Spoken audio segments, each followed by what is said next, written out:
My handwriting is the kind of handwriting you see like when a serial killer leaves you a note. Perfect. Yeah. So it's little cutouts of fucking magazines. Oh, yeah. That's how I the kind of I know. for his birthday every year I cut like letters out of magazines and like the two serial killers that you are. Yeah. Yeah. What did it was like I'll kill you, scum, or something. Yeah, I took your baby. I have the baby. Yeah. You have until 3 p.m. It was like weird too, I like like when it. you're like cutting the magazines up and you're like, this is my life. Yeah. You know. This is where I am now.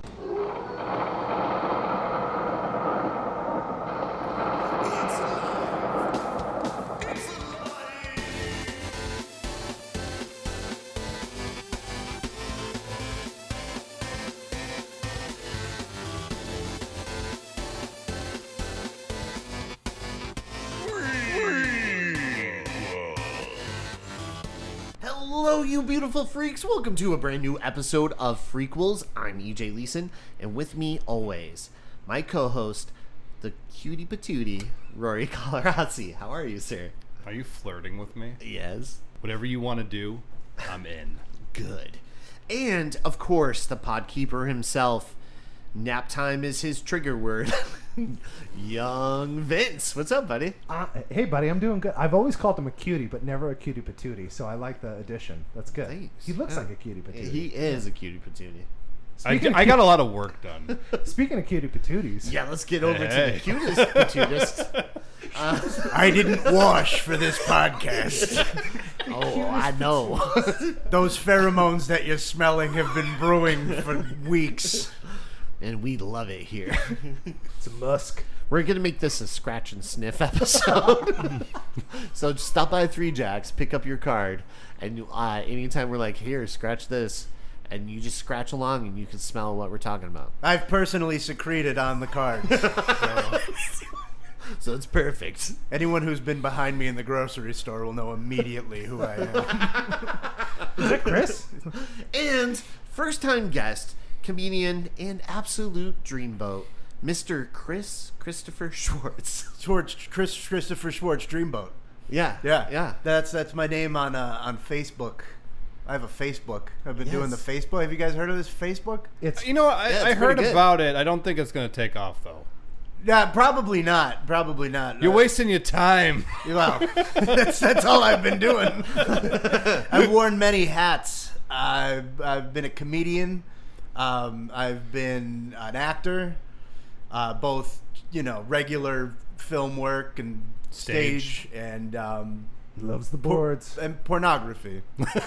Mostly. I know you mostly from your porn work. It's a solo work. I've yet to find a partner. I've offered money, but because of the pheromones, I can't usually attract anyone. But that's okay. That's my cross to bear. Yeah. And you're on onlypheromones.com. Only right? yeah, exactly. Right. Cool. Yeah. So just doing it by yourself, is it hard? Well, it was at first when I was a younger man. Now that I'm creeping towards 40, I'm not as attracted to myself as I once was. I know all my secrets, and I know what I've done. And I'm not worth a damn, Vince. I'm not worth a damn, but Okay, good. you know what? I'm still going to keep doing it because that's the one thing I've never quit. Good. Once That's you pick good. it up, you never put it down. Exactly. I get it. Now, you also have a YouTube page, right? I have a YouTube page, Swortz Dreamboat, I believe it's under, but I did a series called Untrue Stories. Yes. I actually watched a couple today. You're the one. I was Yes! the one. Yeah. No, it was hilarious, though. It was so good. Thank you. So is this like factually based things or no? No, it was the whole theme of it was like a big lie being told, and I'd have different voices and stuff. The first 2 episodes end with a really corny joke. So like a political thing? There's one where I usually don't do political stuff, but I was really hype on I was able to do a Mike Lindell impression, so I did an interview with him. But like I've seen him on like Kimmel and stuff, and I don't agree with the man, but he just seems really sweet, and like they have him in like this like they've like tricked him. And he's like, I'm just trying to... No, you don't understand the truth. I know the truth. They told me. And it's like, no, Mike, they're fucking with you, man. They don't... Yeah. But, like, you know, he was a crackhead, so he's He like... doesn't know any He better. doesn't know. He doesn't fucking know where he is, poor guy. I also loved your Move Over Kubrick video, by the way. Oh, yeah. Where you're walking in the woods. And at first it took me a second. I'm like, wait, I know this. Oh, it's Talking Heads. And because you were saying like the lyrics of Look at you, like, wondering if this is real. I'm like looking at Chris right now, and he's like, "Did I do this?" I know what that was, but like I was like, what did I do? And what happened?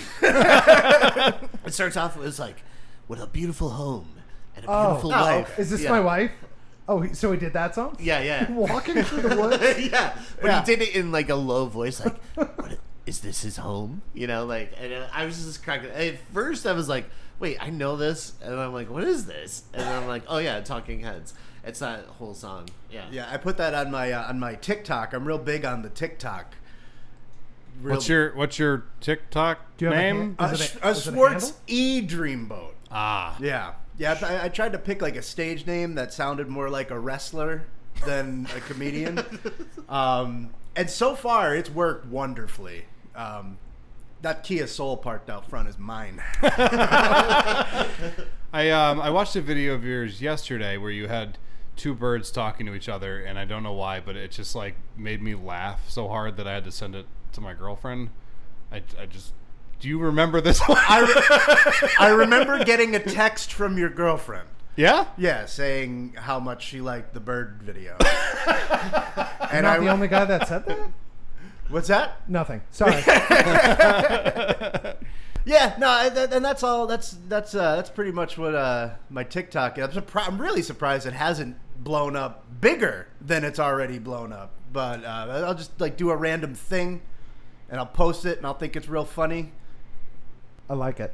Yeah. All right, so here, I'm gonna just real quick. If Go you ahead. ever want to really get those numbers up, we use bots Yes. to raise our Wait, our the numbers. Russian bots or which bots? Yeah, we got Russian bots. We We got got- all sorts of bots. we I like we the got all porn kinds of bots. The porn Porn bots? bots. Yeah, Yeah. they really boost my numbers. But the thing is, then the TikTok moderators go in and they delete the porn bots accounts.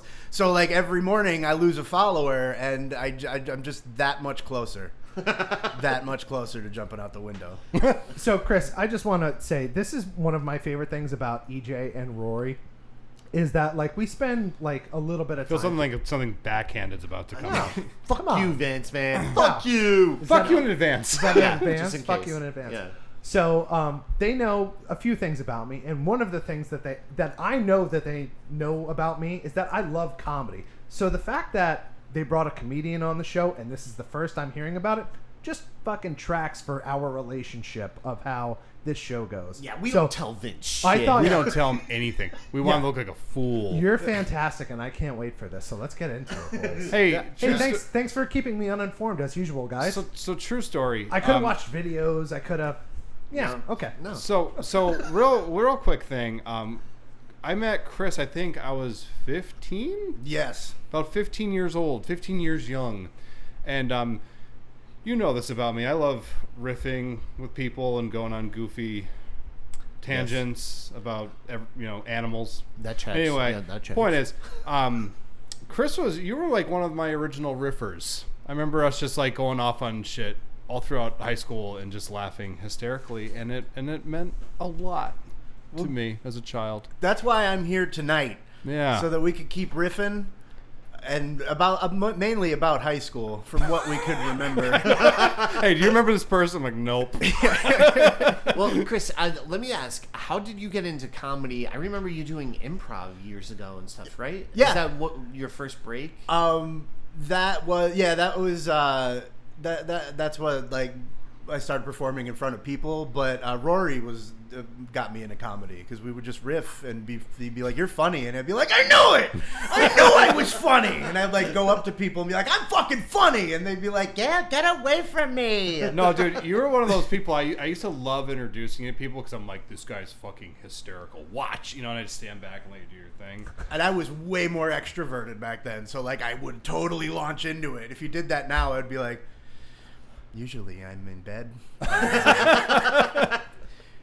You used to do you had an arsenal at a very young age of like dead on impressions. I don't expect you to have to like start shooting them off, but I remember you doing like a dead on Eric Cartman that was it was awe-inspiring. Yeah, you know what's funny about that? I used to go to when I was 19. I used to go to Buddy Clark's in Dunmore here. And I used to sing "Come Sail Away" as Cartman. Yeah. And they used to give me free drinks. And like this one guy caught me. He was like, "How old are you?" And then the bartender was like, "You just celebrated his 23rd birthday." And I was like, Ah, yeah, I just celebrated my 23rd birthday. I'm doing Cartman's voice. That's what people know me for. and I got a free drink. Oh my god, I just got like lightheaded. That makes perfect sense. That's the gas that I brought. Yeah. It's the pheromones. Yep. The pheromones were getting me. And then how about improv comedy? So you got into doing that, what, in like college? then? Yeah, I was in. There used to be a group around here called Impulse Improv, and I was involved in that. And then there was at the Cultural Center a local comedian, Chris Barnes. I don't know if you guys. Oh, yeah. He was on like Life with Bonnie, and like he wrote for SNL and stuff. But he came to Scranton and he taught us how to do the Herald, like the long form, and I got like a real bug for that. So I was like, I'm moving to New York City, and I moved to New York City. But that's where my comedy career took a very stark turn. Things went into drama real quick, like a noir sort of. Except instead of being a detective, I worked at a grocery store, and I was like, Figuring out stuff. another night. I don't have any money. The city stinks of piss and prostitutes, and I can't afford either. Very like Rorschach. I like it. Yeah. I saved that city more times than they know. And do you think they ever thank me? No. And they'll never have to. We appreciate the work you do, though. Thank you. I do. Yeah, but I'm thinking about getting back into doing comedy again. I would do stand up out in New York, and like it was fun. And it was like also coinciding with like me really realizing I'm like I have anxiety. That's a real thing. Like enough to be like I'm not going out for the month. I'm just gonna stay home for the month. And like, but then I would go out and I would do a stand up, and I'd be like I'm famous now, and they'd be like, No, you're not. Who are you, dude?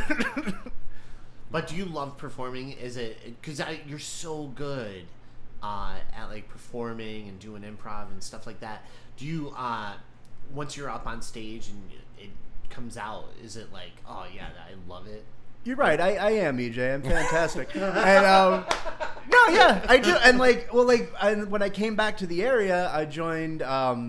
Here We Are in Spain. They were another local group that was going strong for a while.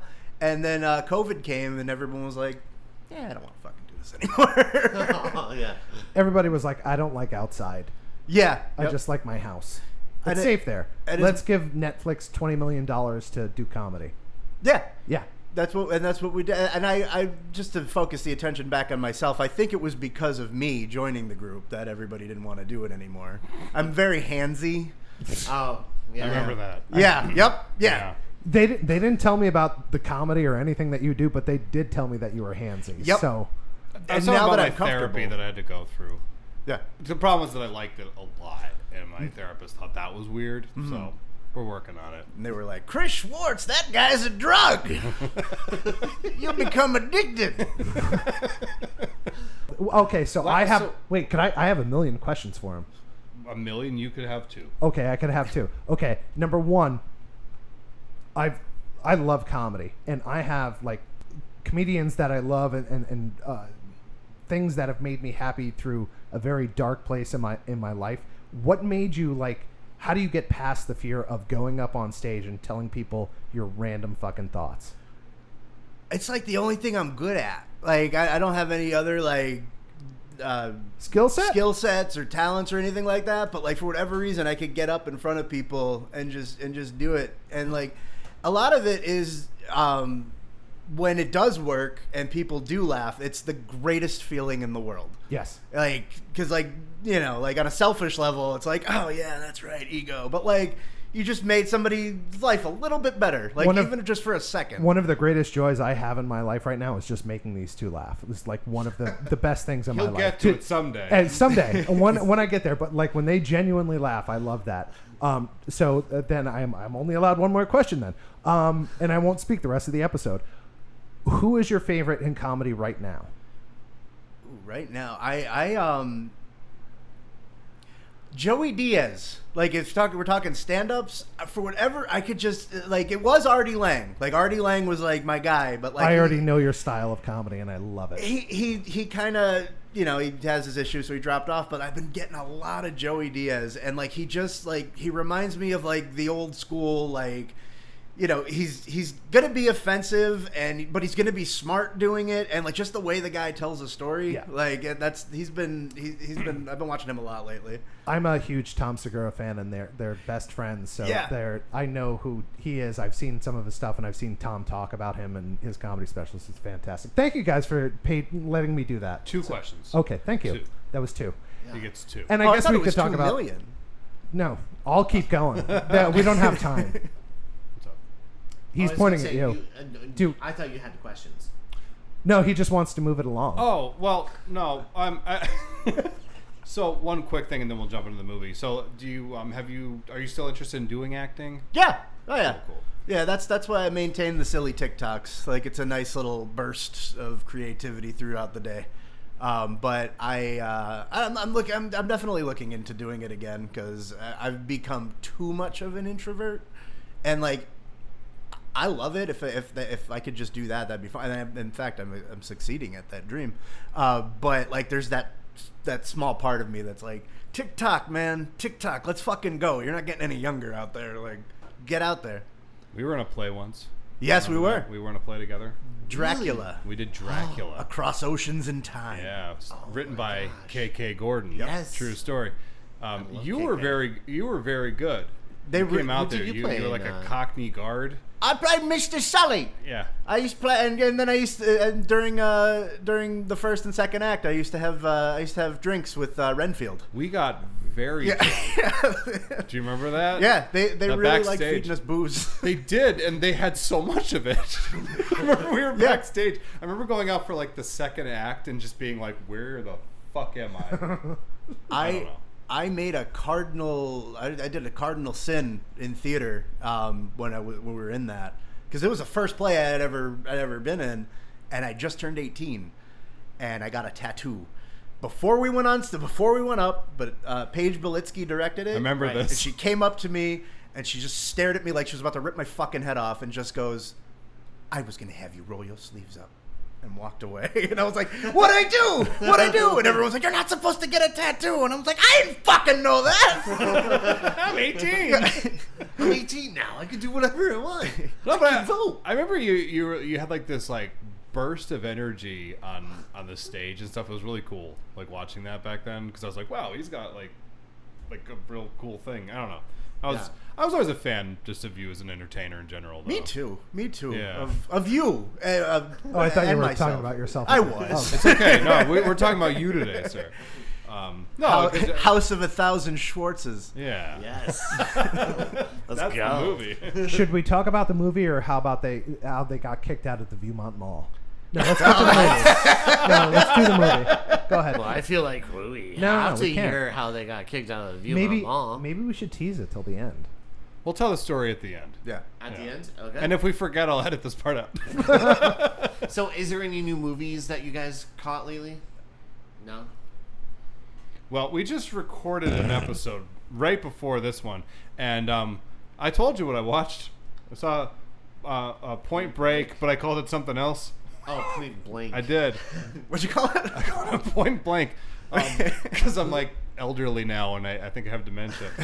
But no, we went and saw the Riff Tracks version of it last night at the Regal Theater, and it was just wonderful. So no, nothing new. Yeah. How about you? What's the last movie you got to check out lately? Well, the last movie I watched in its entirety was Longlegs, but my friend found a copy of Maxine. Yeah. Nice. And we put it on, and I was so excited to watch it. and this has nothing to do with the movie. It's not my critique of the movie at all. I'm just old. I don't take care of myself. We can tell. Yeah, I had pie late at night, which isn't good. What kind of pie? It was a fresh blackberry pie. I have no idea where the story's going to go. I love it. And I fell the fuck to sleep. I fell asleep hard, like snoring next to my friend. And he was like, I woke up. He was like, so how'd you like it? And I was like, Pearl was better, but I think I like X the best. And he lives all the way up in Fleetville. So I was like, I'm going to go sleep on your couch now. And then in the morning, I really regretted not watching Maxine. Did you wake up with like your face in the pie? Yeah. Yeah. Perfect. Yeah. That's Crying. What the hell happened last night? The tears are just blue from the blueberry. Okay, so the last thing I got to do, I saw Russell Crowe in concert. Yes, the actor from Gladiator, and it was amazing. It was way better than I expected. What were your expectations? Just it was going to be awesome no matter what because you were going to see Russell Crowe. Did he sing that "Fighting Around the World" song? Yeah, I was just gonna say him in the tugboat. Please just do the song. No, but I wasn't sure. I saw him in Les Mis, you know what I mean? But okay. My friend Chris Conforti, keyboard warrior.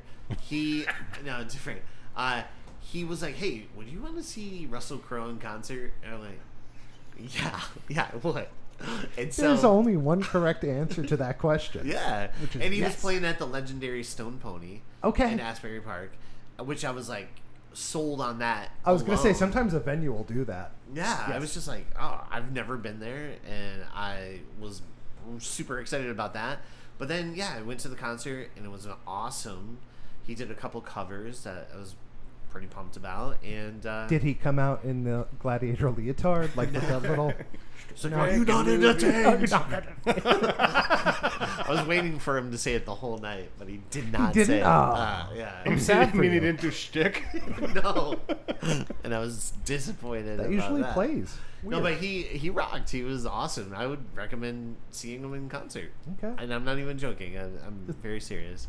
He was awesome. Making movies, singing, fighting around the world. Fighting around the world. But, with that being said, let's get into the movie.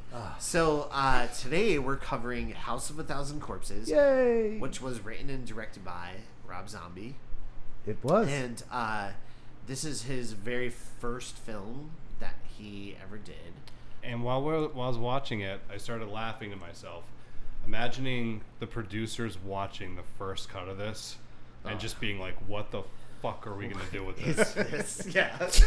Because I heard that they watched it and then they told him that it was unwatchable or like unreleasable or something like that. Really? Yeah. Well, I can see that.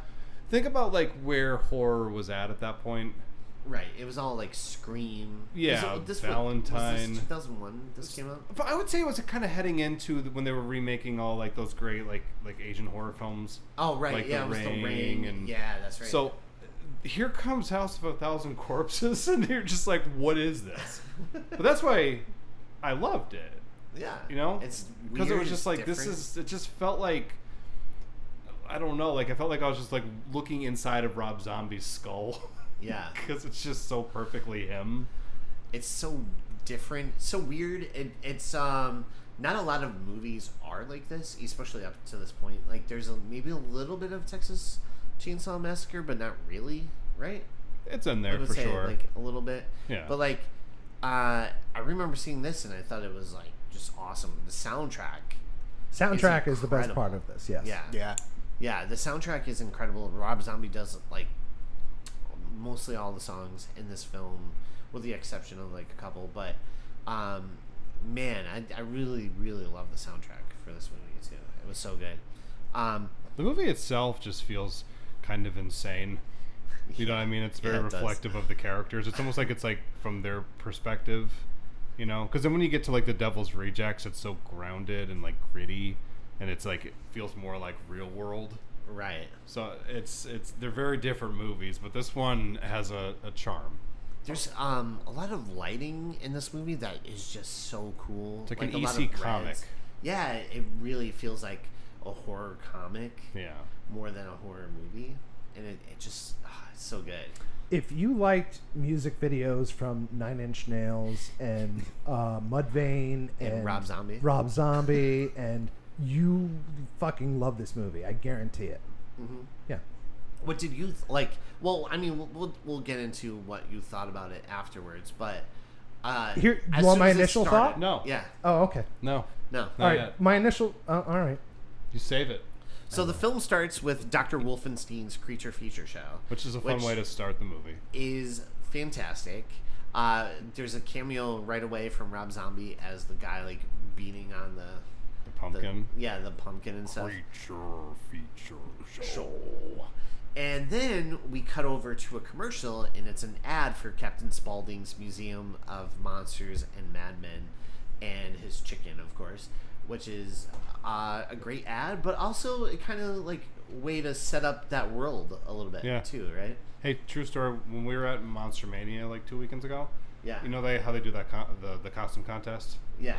So for the kids portion, this little kid comes out wearing that exact outfit, like that T-shirt. Oh, like the hot dog T-shirt. Yeah. Comes out wearing that. He's got the face paint on, and he's got like a bucket of fried chicken, and he recites that commercial perfectly. Just like probably like 6, 7, and he's got this little like southern accent. That's amazing. Yeah, he's got this southern accent when he's doing it, and I'm like, just give him the award. Did you call him a nerd and kick him in the chest? I was like, you're the coolest kid I've ever seen. Nerd? No. Okay. Kick him in the chest. Hell of a reaction. The chest? Could you not kick my child? Okay. He's like, believe it or not, I get this a lot. Kick him in the neck then. I don't know. Then we get to the actual movie. We start off at Captain Spaulding's, and it's October 30th, 1977.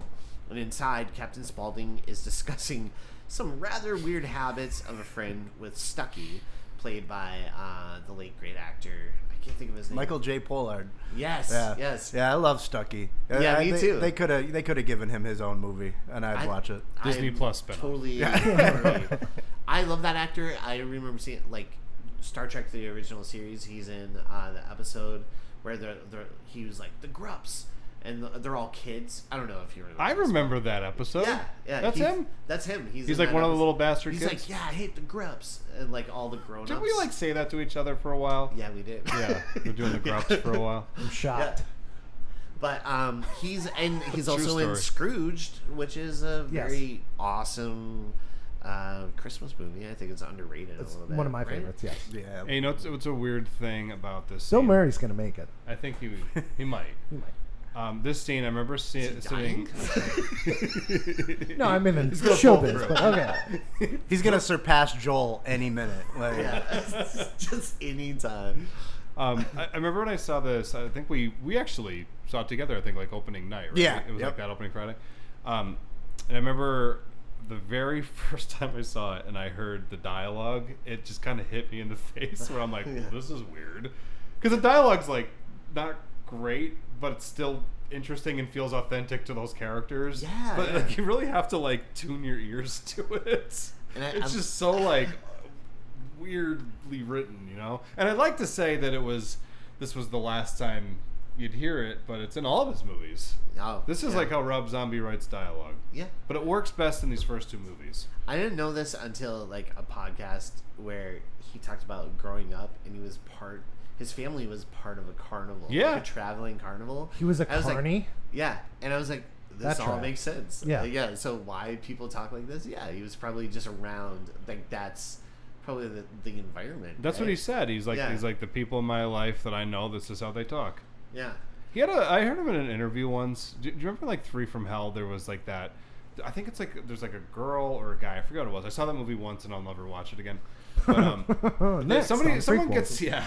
someone gets exactly. Someone gets stabbed and they're kind of like running away and it's like broad daylight and it's like in slow motion. Yeah. And he said that like he kind of wrote that because he saw that in real life. Like he was like at band practice and like he had seen somebody who had just gotten stabbed and they were just like running down the street and he's like, yeah, you know, people make a weird sound when they get stabbed. And I'm like, what the fuck does that mean? I heard him talk on Howie Mandel's podcast where he saw a guy literally get hit in the head with a hammer. That that carnival, yeah. Yeah, They yeah. lit all the The tents on carnival. fire. Yeah. That's a great, if you can look that up, like Rob Zombie in interviews, just in general, is like so much fun to listen to. He sounds like Jon Snow. First off. Oh, does he? He does. Yeah, Yeah. he really does. That Like, sounds there's a right. lot of times where Metal he's Messiah. talking, and I'm like, he sounds like Jon Snow. I could just like listen to this guy talk.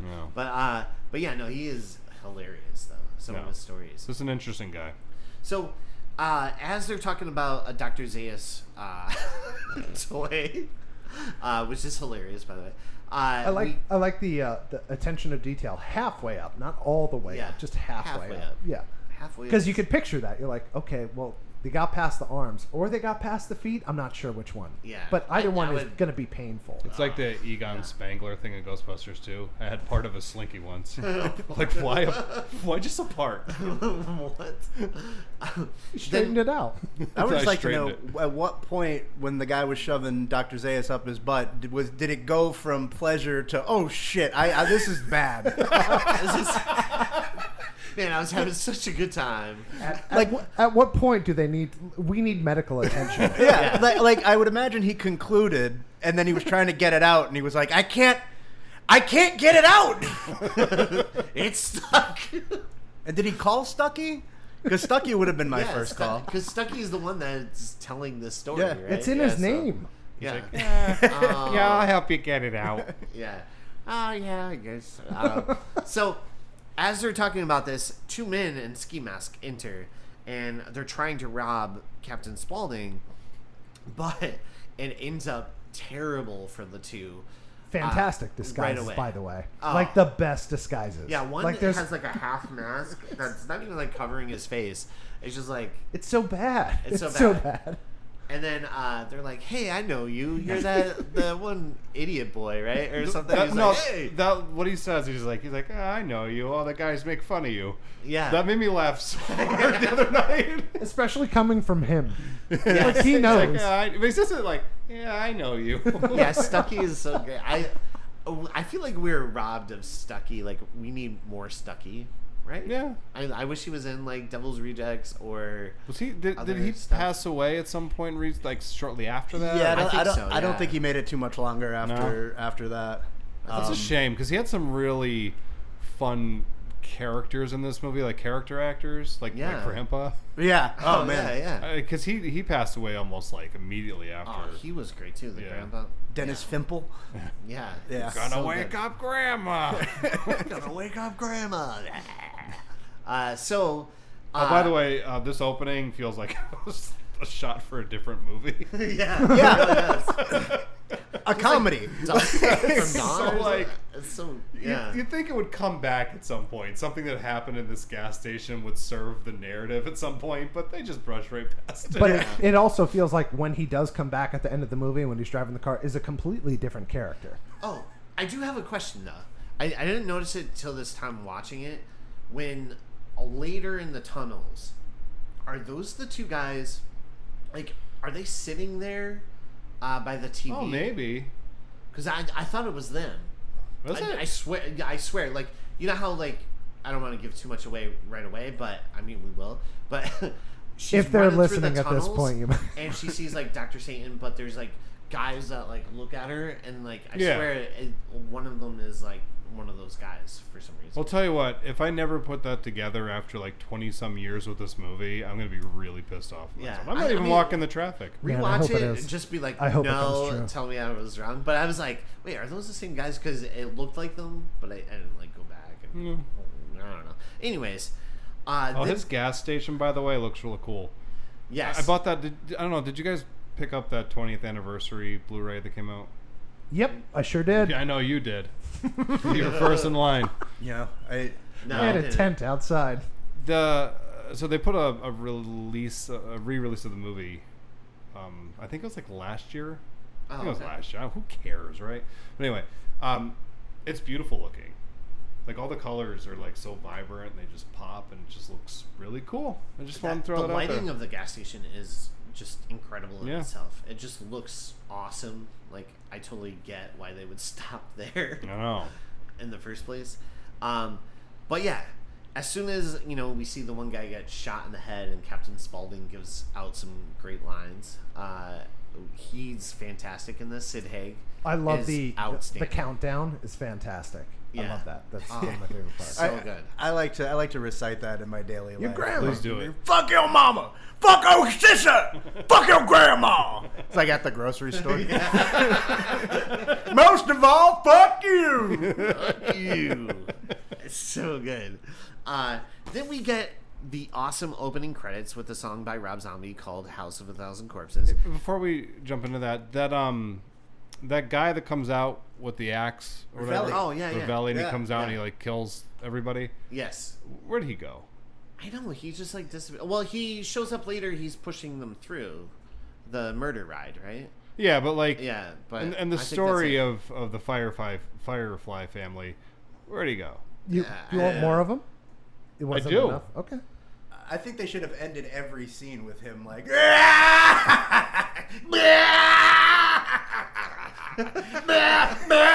Like Ravelli.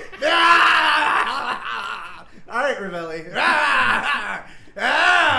That's why they didn't hang out with him. Yeah, they're like, let that guy go after lunch. So I'm not gonna lie to you. The only reason that I went back and asked about him was because I really wanted to steer you into doing that laugh. That's all I wanted. That's all So I thank need. you for that. So after the credits, we meet Jerry, which is played by Chris Hardwick. Excuse me. More And- like No. Chris Badwig. Yeah. That wig is Christ. that wig is out of control. Like, I know last time, like the movie we talked about before, we were talking about hairstyles being accurate to the 70s and stuff. This is like this wig is out of control. It's like a chop top Sonny Bono wig. You ruined my Sonny Bono wig. So we meet Jerry, Chris Hardwick, and Bill, played by Rainn Wilson from The Office. Oh, that's what I know him from. Yeah, he looks the same, Yeah. basically, along with Mary and Denise, and they stop to get some gas at Captain Spaulding's. We find out that the group, they're driving across country to check out different roadside attractions, and they go onto the murder ride and learn a little bit about Quentin Quayle, aka Dr. Satan. And afterwards, Denise makes a call to her father to check in, and the gang decides to check out exactly where the tree was where Dr. Satan may have met his end.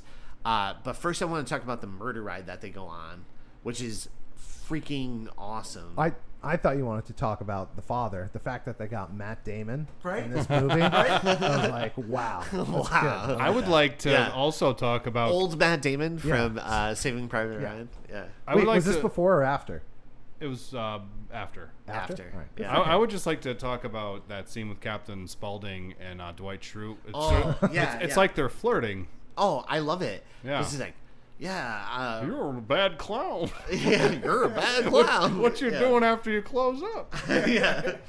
I really love your place, you know, and he's like, oh, yeah, you like the weird and oddities? He's like, I'm more You or less- asshole. Speaking of asshole.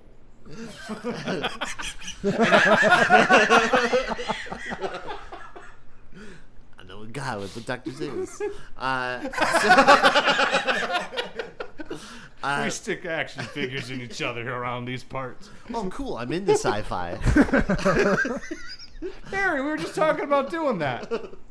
But in the store itself, he has like some weird oddity stuff. But he's like, the real thing you want to see is the murder ride. So they go on the murder ride, and Captain Spaulding is introducing them to like the likes of like Ed Gein and Who I felt looked like Tommy Lee Jones.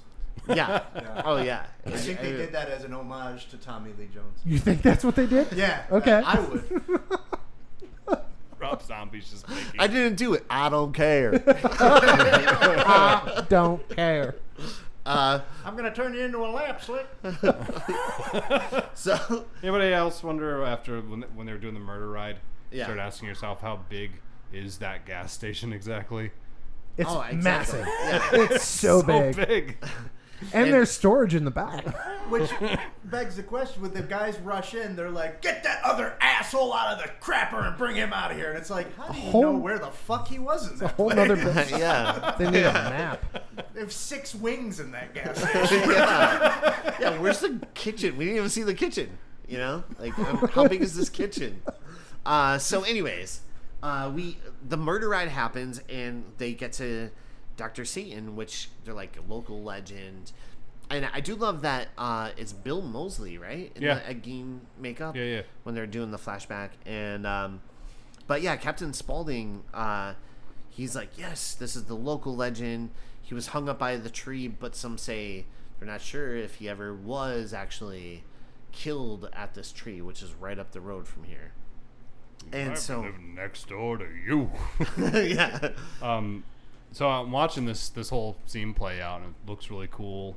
You know, like it looks like Reaper's Revenge. And then I started wondering, who's watching the register? Stucky. Why didn't those guys just wait until someone came in to go on the murder ride? They could have came in, took the money, and been out of there. This could have been much easier. And how Richard much money? Wick would still have his dignity. How much money does that gas station pull in? Do you think? It's all the money's on the murder ride, apparently. Well, they make a lot the of money, electric but bill. they make a lot of money, but all the profits goes into the fried chicken that they just give away for free. Oh, true. Yeah. Oh, don't they kind of explain the chickens though in Devil's Rejects? Did they? Wasn't there like a thing How with do the you chickens? explain the chicken? Somebody's got chickens. Doesn't Charlie have chickens? Yeah, well, he goes. I know they go to. There's a scene where they go to buy the chickens, and he explains to that dude that his brother makes the best fried chicken you ever tasted. But like, I felt like that was a thing in the first one too. Like the fried chicken was like, you're supposed to know how good it is. Like he's real good at frying chickens. Yeah. And So making them spicy. It's not even like a for-profit thing. It's just he's really good at frying chicken, and he just wants to share that with everyone. Yeah, I mean he's not a monster. Yeah. Yeah. After the murder ride, Captain Spaulding kind of piques their interest a little bit, and they're saying like they're driving around, you know, across the country, seeing these like sideshow things, and Jerry is like, could you draw out a map to this tree? Because I definitely want to see it if it's right up the road. So Captain Spaulding draws out on like a napkin, just like, go up, make a left, go up here, you see some shits there, good, right? And they're like, okay, great, this is a great map, thank you. He literally went like. Yeah, it's just like just lines. It's like minimal effort. Yeah. What I appreciate about that is the fact that I grew up in an era where like that's how we used to take directions. Like to go to a friend's house for a party, you used to have to like write down like The treasure map. drive 3 miles down. Three You're gonna clicks see to the right. 3 clicks to the right. You're gonna see a stop sign with some rust and a monument on the bottom. Take a right there. You're gonna see a pickup truck. Take a left. And he puts like an X right where the tree might be. Yeah, where we're gonna get drunk. Yeah. Right next to the lake. So they drive along this road, and they come across a hitchhiker named Baby, played by Sherry Moon Zombie. And we see a guy from afar. He's like watching, and it's like downpouring, and he shoots out the tire. So the hitchhiker, she's like, hey guys, it's gonna be okay. My brother has a tow truck, and we could just walk to her house from there. So Bill volunteers to go with her, which is Rainn Wilson. He's like, oh, I'll go with you, and everyone stays behind. I really want to fuck her, is what he was saying. And then Chris Hardwick was like, I really want to fuck her too. Wow. And their girlfriends are in the back like, hello, guys. And they're like, shut up. Shut up. Eat that fried chicken, it's free. Nobody touched their fried chicken. Meanwhile, we get to meet Otis, who has the cheerleaders. And now at this point, over the radio and a couple of ads and stuff, we have heard that there's these missing cheerleaders. And it cuts to Otis, played by Bill Moseley. The great Bill Moseley. And he's giving this speech about something. Something. Like, it really is out there. Like, I don't think it tracks really well. It's okay, because he sells it. Oh, he does. Yeah, he's just like raving at them about like how he, being born of such conventional stock. And then he talked about leading the revolution. And like when I saw this, I was 14, 15, something. Would it come out in 2000? 2002? 1? 2003. Oh, okay, 3. never mind. I was Yeah. much older than that. I was like 17. I might have been old enough to get into the movie. I don't remember what year it was. But, like, I remember he's, like, giving this fucking deranged speech, but, like, he's doing it to cheerleaders. So, like, my little antisocial self was like, yeah, he's going to lead the revolution and you're going to fucking die. None of you are good people, and I don't buy for a second that you are. Yeah. So you started bringing your personal issues into the movie and projecting it. Yep. Yeah, that's and what you they do. covered all the bases. Covered everything I needed to hear. Hey, Yeah. I think I lost track of this, but when what's her name, the Denise, when she's calling her dad, Yeah. she's in the phone booth. Anyone notice that missing dog head poster? I did. No. Of course you did. Yeah, there's a flyer for a missing dog head. Interesting. Yeah, Just the head. Yeah. just the head. Just they, the they head. have the body. They want the head back. That's an interesting movie right there, Mr. Zombie. That's interesting. Yeah. I don't know. So, okay, back over to Bill and Baby. They get to her house, and she scares him and tells Bill to join her inside. That she's like, yeah, my brother already left. He's like, he did? And I love he's like, please don't scare me like that. Rainn Wilson's actually pretty great in this, I think. In general. Too Too bad he never took off. Yeah. It's the last we ever heard of him. Meanwhile, Jerry and the Because he moved to girls. Scranton. Yeah. That's what happens. And he lived in East Stroudsburg in that series, and he commuted to Scranton every day. Like, his life went way off the rails. Yeah. That was bizarre. Poor dude. Poor guy. So Jerry and the girls They're are watching, by the way. They're watching The Wolfman. Did you catch that? Yeah, they I are. saw that. Yeah. I knew that. Hey, check out our Frequels episode of The Wolfman. Yes. That was a shameless plug. That I was put good. it in there. Shameless plug. Shameless plug. Anyway. Jerry and the girls are in the car, and they are greeted by the tow truck driver, which is Rufus, a.k.a. Baby's brother. Meanwhile, Baby puts... Wait, you're not going to talk about what the fuck he has on? Oh, yeah. Okay, so, yeah. We should talk about this. He shows up, and he's wearing, like... Normal attire, right? Maybe Right. an umbrella, a rain jacket. Like no. a giant bear pelt. Skin? Yeah. Bear skin, yeah. With the head attached. Yeah. with He the looks head like he attached. walked off the set of The Revenant. Yes. He looks like Leo when the bear's inside of him. Yes. Right? Okay, so anyways, back at the house, Baby is putting the moves on Bill as they're watching The Wolfman. And Bill isn't, like, super receptive to it. He's like, oh. But at first, like, she takes his glasses. He's like, oh, I can't see, you know. And he's, like, playing along with it. And Rob Zombie's not going to miss a gratuitous ass shot. When she's putting the cocoa down. Yeah, that's, like, at that point, I was like, oh, this is just going to be a hour and a half long Rob Zombie music video. So, yeah. Guy loves his wife. He does. There was an alternate take of that where it was just Rainn Wilson, Sherry Moon, and Rob Zombie, and he was like, all right, Rainn, really fuck her. Really fuck her. Just really do it if you could. I'm going to watch because I'm the director, and I'm going to have some notes, but afterwards. And he did. Who wouldn't? no. That's true, too. Is it? No. Is that in the... That's Well, not, I'm in the gonna say, DVD extras? I was going to say, there's an alternate scene where Rainn Wilson is wearing Baby's outfit, and he serves the drinks. And that was pretty good, too. Ass crack shot, too? Ass crack shot, too. Yeah. No, but as she's putting the moves on him, he's like, no. And that's when everyone else arrives. And he's like, oh, they're here. And she's like, oh, great. And, like, I love her reaction to that, too. So the group meets Baby's mother, and she is just as loopy as the rest of the family. And played by the late, great Karen Black, who is fantastic in this movie. She was great in general. Like throughout her career. Like everything I ever saw her in. She's always great. Yeah. And they also find out that they will be stuck there for a few more hours. And A couple of hours? A couple of hours? The fucking lack of gratitude that Mary shows throughout the whole movie. Yes. Like, just come on. They invited you into the house. Those girls are so rude. Also, Yeah. too, they're writing a book on the travels and the sites, and Denise is like, a murder ride? I don't want to go on a murder ride. And I was half expecting Jerry to be like, but we're writing this fucking book. I would think you would want to go on the murder ride, Denise. Yeah. Yeah, it's true. Like, these girls are, I mean, like, I guess they're creeped out, of course, right? But at the same time, they couldn't be any ruder. They're like, very rude. They they're didn't super even rude. do anything all that weird yet, except offer their hospitality. They were a little off-putting, sure. Sure. But, like, my alarms wouldn't have been up at that point. No. Especially if I was Bill.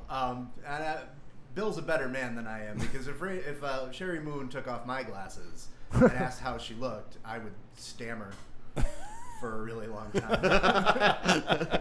Yeah, it's funny because, like, when you think of the movie's logic, basically the Firefly family is saying, it's raining outside. Stay in our warm house and just, like, watch TV while we fix your car. They don't realize that they're going to be hacked up later. But they're being, from their Assholes. perspective, really nice to them, and they're just being incredibly ungrateful. But they're also picking up on a vibe on the decoration of the house, and everything is very dark. And why is there so many candles and skulls and dead animals? Have you ever been to Carbondale? I have. That's Main Street. so All our Carbondale listeners, we mean what Sorry. we said. Yeah. At dinner, they get to meet the whole family. They meet Tiny, Grandpa, who is amazing. I love Grandpa in this. And finally, Otis. And as soon as I see Otis, they're like, holy shit. Because Otis is a weird-looking dude. He's kind of albino. I was going to say in this albino, one. yeah. Because not only, his eyes kind of have like that purpley, purple iris, kind of thing going on. But his hair is long and white. He doesn't have like a full beard. He just has like mutton chops that like hang down with the rest of his hair, and it looks weird He's as hell. a great looking character. He is. But he has those eyes, like whatever context they gave him, like are insane. So after dinner, Grandpa is like, all right, let's do let's entertain these guys. So Grandpa does his comedy routine, which is outstanding, and Jerry couldn't be a bigger fan. Oh, he loved it. Yeah, Jerry he's loved like, I had to pause the movie because I was like, he's really laughing this hard. Like, I laughed hard. Like, I've seen the movie 1,000 times, but like I was like really honed in on Jerry, just like really giving it to him. Like, Yeah. what a good audience member. I know. He Jerry's really was. been real into everything that's happened in this movie so far. I love when he runs out of the murder ride. He's like, Dr. Satan, Dr. Satan!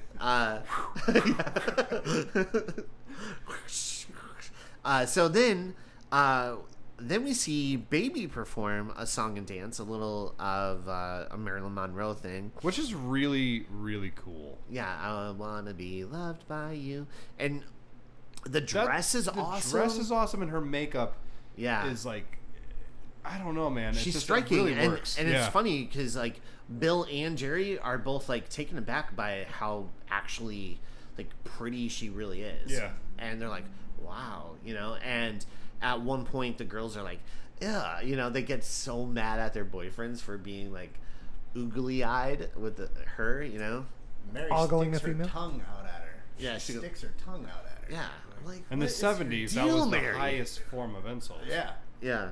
They make that song creepy too. Like that's the only time a Betty Boop song has been like creepy. Yes. Like, Yeah. They do it later on with the Slim Whitman song with "I'll Remember You." Oh yeah. Oh, Like yeah. that's not a creepy song, but like given like what you're seeing, like it all of a sudden just like becomes a little bit unsettling. Yeah. It's context, yeah. Yeah. Yeah. It's creepy, but yeah. So I remember you. One time I heard "Crazy Bitch" at a wedding, but it was during the father-daughter dance. It was weird. hey, you're crazy, man. So, anyways, as she's dancing around, at one point she sits down on the lap of Bill, which is Rainn Wilson. Yeah, that's And- not going to elicit a reaction from And it- her girlfriend whatsoever. Yeah, You know who doesn't care about that? Baby Firefly. Yeah. She don't give a shit. it sets off Mary, And I love that, Mary's like, you bitch, and she like shoves her. Yeah. And then baby gets up and pulls a knife out of nowhere. Like, I was like, where did that knife come from? You don't want to know. Yeah, she's just like, you bitch, and she pulls out a knife to cut her. And I went, in that dress, where was that? And then Baby kept the knife halfway up a butthole. so He just walks in and explains the plot. hey, right in this scene. So Hey, they get hey, interrupted. we- Oh, go ahead. We have a Star Trek character right next to a knife. How do we get this out? Never mind. Sorry. Explain yourself. Wasn't there a Star Trek character up someone's butt? Yeah. All right, never mind. No, it was Yeah. a Planet of the Apes It was the character. Planet of the Apes. It was Dr. See, Zaius. Dr. Zaius. That's how much I know about these movies, guys. My bad.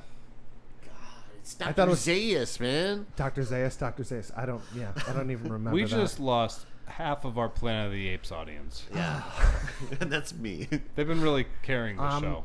You two guys, I'm sorry. We apologize to both of our fans. One of them was Dana Gould, so I hope you're happy. Sorry. They get interrupted by Rufus, who tells them that their car is done. So the group rushes out of the house to their car, and they go to take off. And again, it's like subverting your expectations. You're like, oh, okay, they're getting out of this weird situation. And that's when they're stopped by Tiny and Otis. They're pretending to be like these scarecrows, and then they jump down and like start smashing up the car. What if they took a different direction? Yeah. As in? What? Like if they were like out there on the fence, like, we're gonna scare them, and Yeah. they went the other way. And they're like, They oh, jumped a man. different direction. They're like, oh shit, someone get me down. Damn it. So, Bill and Jerry go to fight them, and like they just pretty much demolish Bill and Jerry in this fight, and knocking them out. And then the two girls stay in the car, and that's when Otis goes all Street Fighter on the car, like he was E Honda, and he's just I'm sorry, everybody at home, that you weren't able to see The EJ's palm strike. impression of E Honda. sorry, it's a visual. really good. medium. Yeah. And the audio is cut out, but Bill Moseley was saying, "Is this how you treat people who invite you into their homes? Are you kidding me? We fed you dinner. We fixed your tire. Gave you a brand new tire. Brand new. You know how much tires are? Fuck you people." There's just like 20 minutes of them just shouting at them for just being ungrateful. We gave you your own Halloween mask. Our friend gave you free chicken and a map. She brought you fucking hot chocolate. We were gonna give you Marx Brother characters' names and let you into our little club, but you fucking blew that. You blew it. Give me You the- blew it. Give me the doctor. Give me that Dr. Satan map. You don't deserve it. So the next morning, Denise's father calls the local police because Denise never showed up last night. And he's like, hey, could you do a checkup on Captain Spaulding's? Because that's last where she called from. And so the police they're like, yeah, sure. Okay, we'll go check that out. Meanwhile, at the Firefly house, Otis... Is that Walter Goggins? Yes. Yeah, Walton Goggins. I Yeah. love him. Yeah, me too. Outstanding. I think this is like the first time I ever saw him in anything, Me too. was Yeah. this movie. So at the Firefly house, Otis threatens a tied up Mary, and we see a little glimpse of Otis torturing Bill. She's like, where's Bill? What'd you do with Bill? And I actually love this scene where it like shows what is going on with Bill, and they're like torturing him. And meanwhile, yeah, they're playing Brick House, and I'm like, and you see babies like dancing, and she's having a great time, and I like her little dance. yeah, she's like, Just feeling it. I don't know, it's- And I like when the two of them are together. Like they drop, they drop the kind of like the Otis drops like the cult leader facade. He's just having a good time. Yeah. yeah, They're a really sweet family if you exclude the murder. Yeah. yeah. I mean, most Yeah. families aren't that close. Exactly. Yeah, Was that family that slays together stays together? that's correct. That's right. Isn't that how it works? Yep, that's what my mom said. So Mary asks to see Bill, and Otis ends up making Bill into a fish boy, which is is awesome. It's awesome. It looks but so cool. Is, Yeah. Did who got scalped? Oh, we'll get to that. We're getting there. Okay. Yeah. So There was so many weird. Okay, I lost track. Go ahead. the Fish Boy reveal. Yes. I like to picture those producers all sitting around for the first time, watching where all their money went. You know, They spent it on Fish Boy. they're just like, "What did you do?" Oh, this Rainn Wilson, he's going to be a next upcoming actor. Where's he at? And it's like, here's Fish Boy. And he like rips down the curtain. And they're like, why did you do this to that actor? This is probably like the producers are all sitting there like, Rob Zombie, he likes horror, so he's gonna make us a really good horror movie. I can't wait to see what he did. It's like 6 months later, he has him in the screening room, and they're like, all right, Rob, wow us, and then like within 5 minutes, you're like, fuck, like, what are we gonna do with this? Yeah. Is that Merman? No, it's Fish Boy. It's Fish Boy. It was cool though. I mean, it worked for Rob Zombie because Yeah. I think if they had like released it when they were initially supposed to, it probably wouldn't have done as well. But by the time they released it, it had been shelved so many times. I remember like there were so many times where they're like, it's coming out in 2000, 2001. Yeah, I was going to say, they 2002. shot this in Kept pushing. 2000, right? Yeah. And then it was supposed to come It might have out? even been like the tail end of like 1999. It was something like that. Yeah. But it was like, it was shot and then it was shelved for the longest time. Because Universal was like, we're not putting that out, and they just, put it away. And then eventually he bought it, but because it had so many times where it was going to be released, I think it built up like a reputation. Like they don't want you to see this movie; it's so fucked up and crazy. Because I bought into that. Like I remember like that Friday. I remember we were at school and we were just like, it's gonna fucking change our lives. And then It's gonna be the most violent movie we've ever seen. yeah, and then we were like, what is this? I thought it was funny too, like how many times I think we did go and see it. It was a good like 3 or 4 times. Not as many times as we saw Freddy vs. Jason, but Yeah. that was a good 7 or 8 times. How many times did you pay for it? How many times did we pay for it? Yeah. Never. No, I don't think ever. I think if we didn't both work at Cinemark by then, one of us definitely did. Vince, does it surprise you to know that I worked in a movie theater? A little. Multiple movie Really? theaters? You? Huh. Yeah. Thought you'd like movies more. But okay. Okay. So later that day at Captain Spaulding's, 2 local cops, which is Walton Goggins is one. Walton Goggins, that's how you say his name? Walton. It's Yeah. a great name, by the way. Walter. Yeah. Walton. I call him Walt. We're on a Wally. nickname. Well, actually, I call Because you're him, friendly? We're friendly. I call him Goggy. Oh yeah. He doesn't like that, but Who would? yeah, Not when you break into his house at 3 in the morning. his wife really didn't like it. Wally Goggy. So What's up, Goggy? Goggy. Wake up, Goggy! It's like, please leave me alone. Do you remember that It's Always Sunny episode when they were trying to do the extreme home makeover? Good morning, Juarez family. Just like blasting metal and trashing the house. Where's your daughter? That's what I picture anyway. So they stop by Captain Spaulding's and ask Captain Spaulding about Denise and her friends, and that's when he tells them to draw. Like they're like, "Yeah, can you draw out a map to that tree?" I'm like, if these are local cops, wouldn't they actually They should know know the legends? tree. Right? You would think. That's outside of my jurisdiction. That's outside my jurisdiction. They show up at the That's tree. true. Stop resisting. Yeah. Meanwhile, Denise wakes up and she's tied up in the basement, and that's when Tiny enters and has a bowl of Agatha Christie cereal, which I always loved. I Yeah, thought man, that was stayed with cool. me more than anything else in this movie. Yeah, Whenever Agatha I see, Christie's. Yeah, Yeah. I love that. Agatha One of my Christie's? favorite. It's so funny. I don't. Agatha Christie The It's, okay. No. is an author, and Okay. then Agatha Christie's. Okay. Turns it into a cereal. What did she write? All right, moving on. Fun fact about that: the breakfast cereal in general and dog food is Erin Daniels' favorite food, so they threw that in there for her. Oh, Yeah. Really? okay. Yeah, she's real fucked up. She's real. She's a weird lady. Is that like a real fact? No, I was gonna say no, but I wrote it here. because you were like reading off a piece of paper. I'm like, I hope that's a real fact. I wrote it in right under Walt fucking Goggins. I wrote breakfast cereal and dog food is Erin Daniels' favorite food, and I thought that was very funny. You were right. And you were right. Good call. You're correct.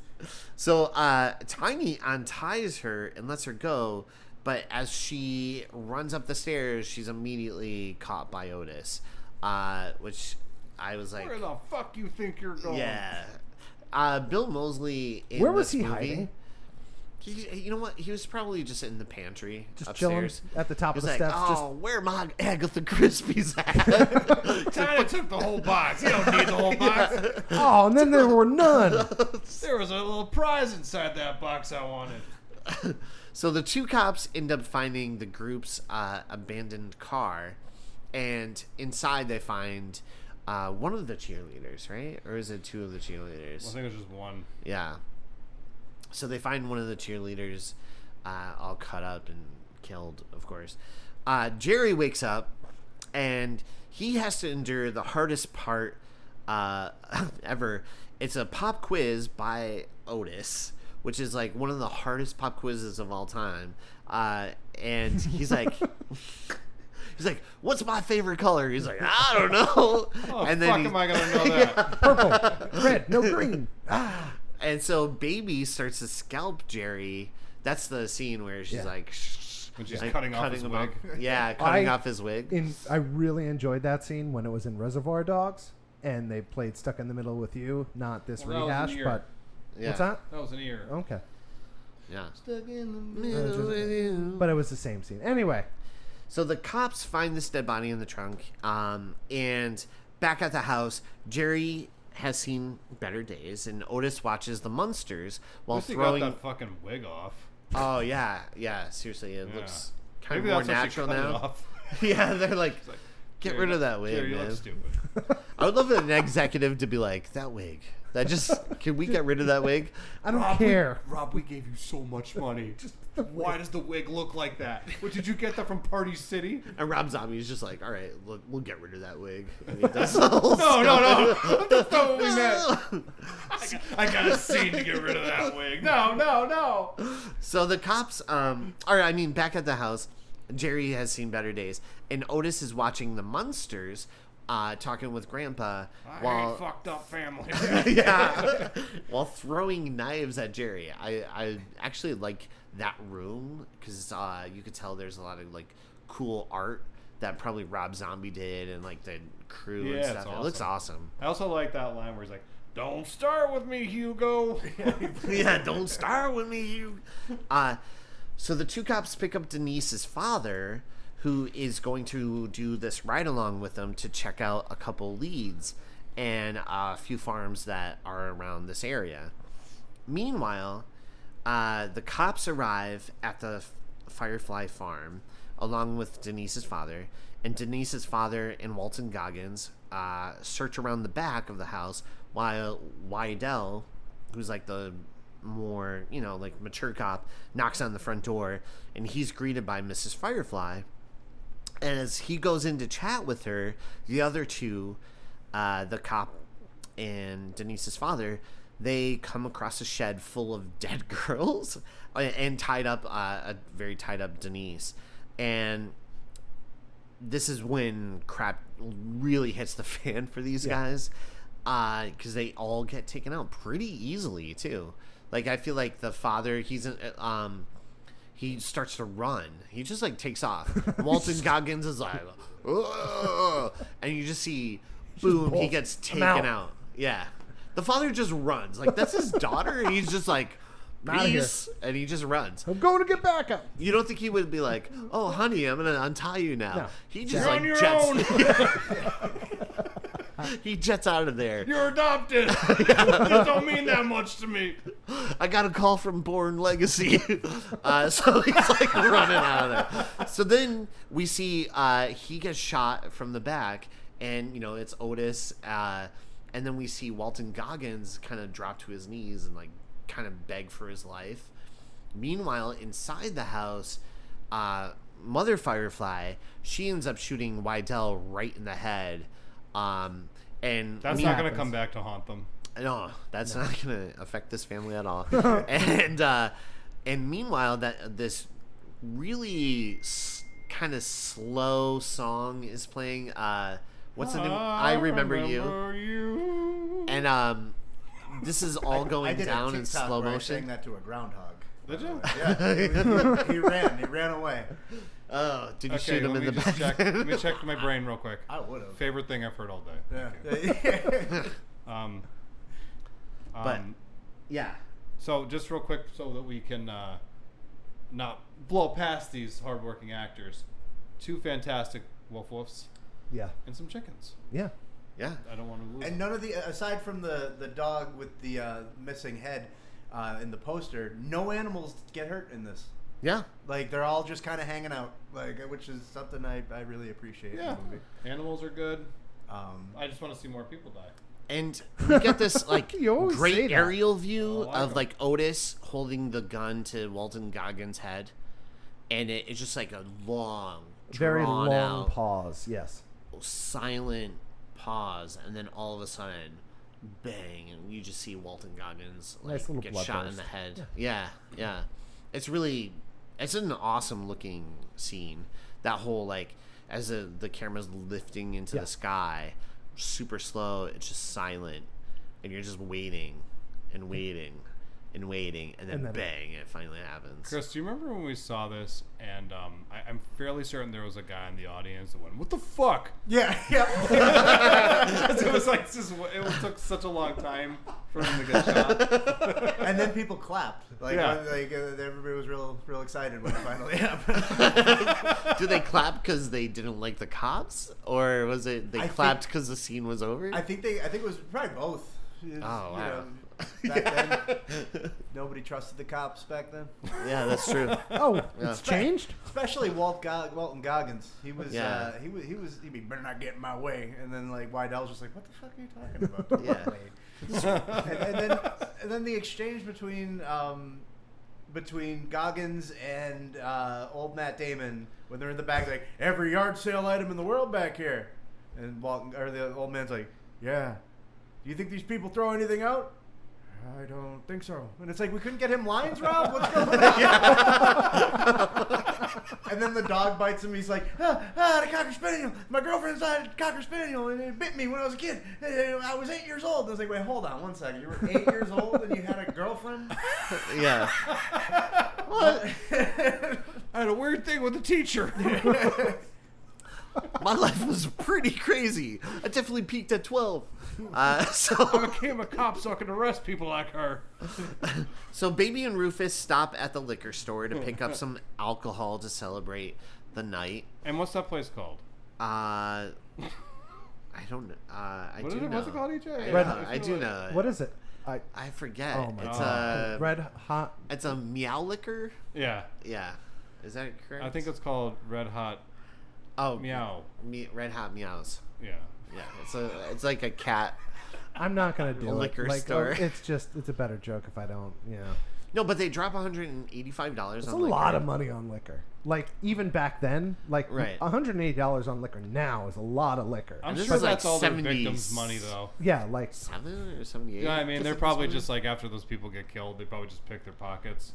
Oh, probably. true. Yeah, yeah. that's probably not their money. So the cheerleaders have like probably like $15. $5 What? collectively. Jerry and those guys, they probably had some money, like because if they're driving cross country, they probably had like Yeah. a good amount of cash, probably about that much, right? Yeah, Yeah.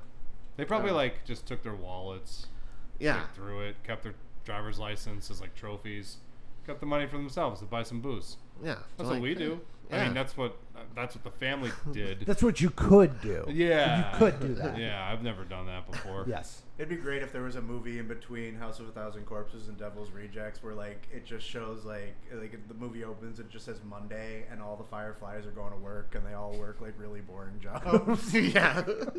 Oh, this is a mailman. It's like goddamn. Or he's like one of those guys that delivers flowers to people and has to sing. All right, you little assholes, get together. I'm gonna sing a little tune. You are so beautiful. To me. This is like really unpleasant.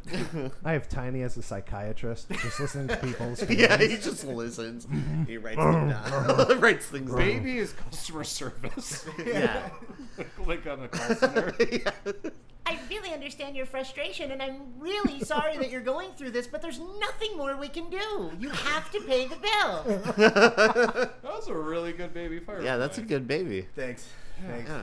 Oh, that's good. All those years watching her. You know? So at dinner that night, Otis wears Denise's father.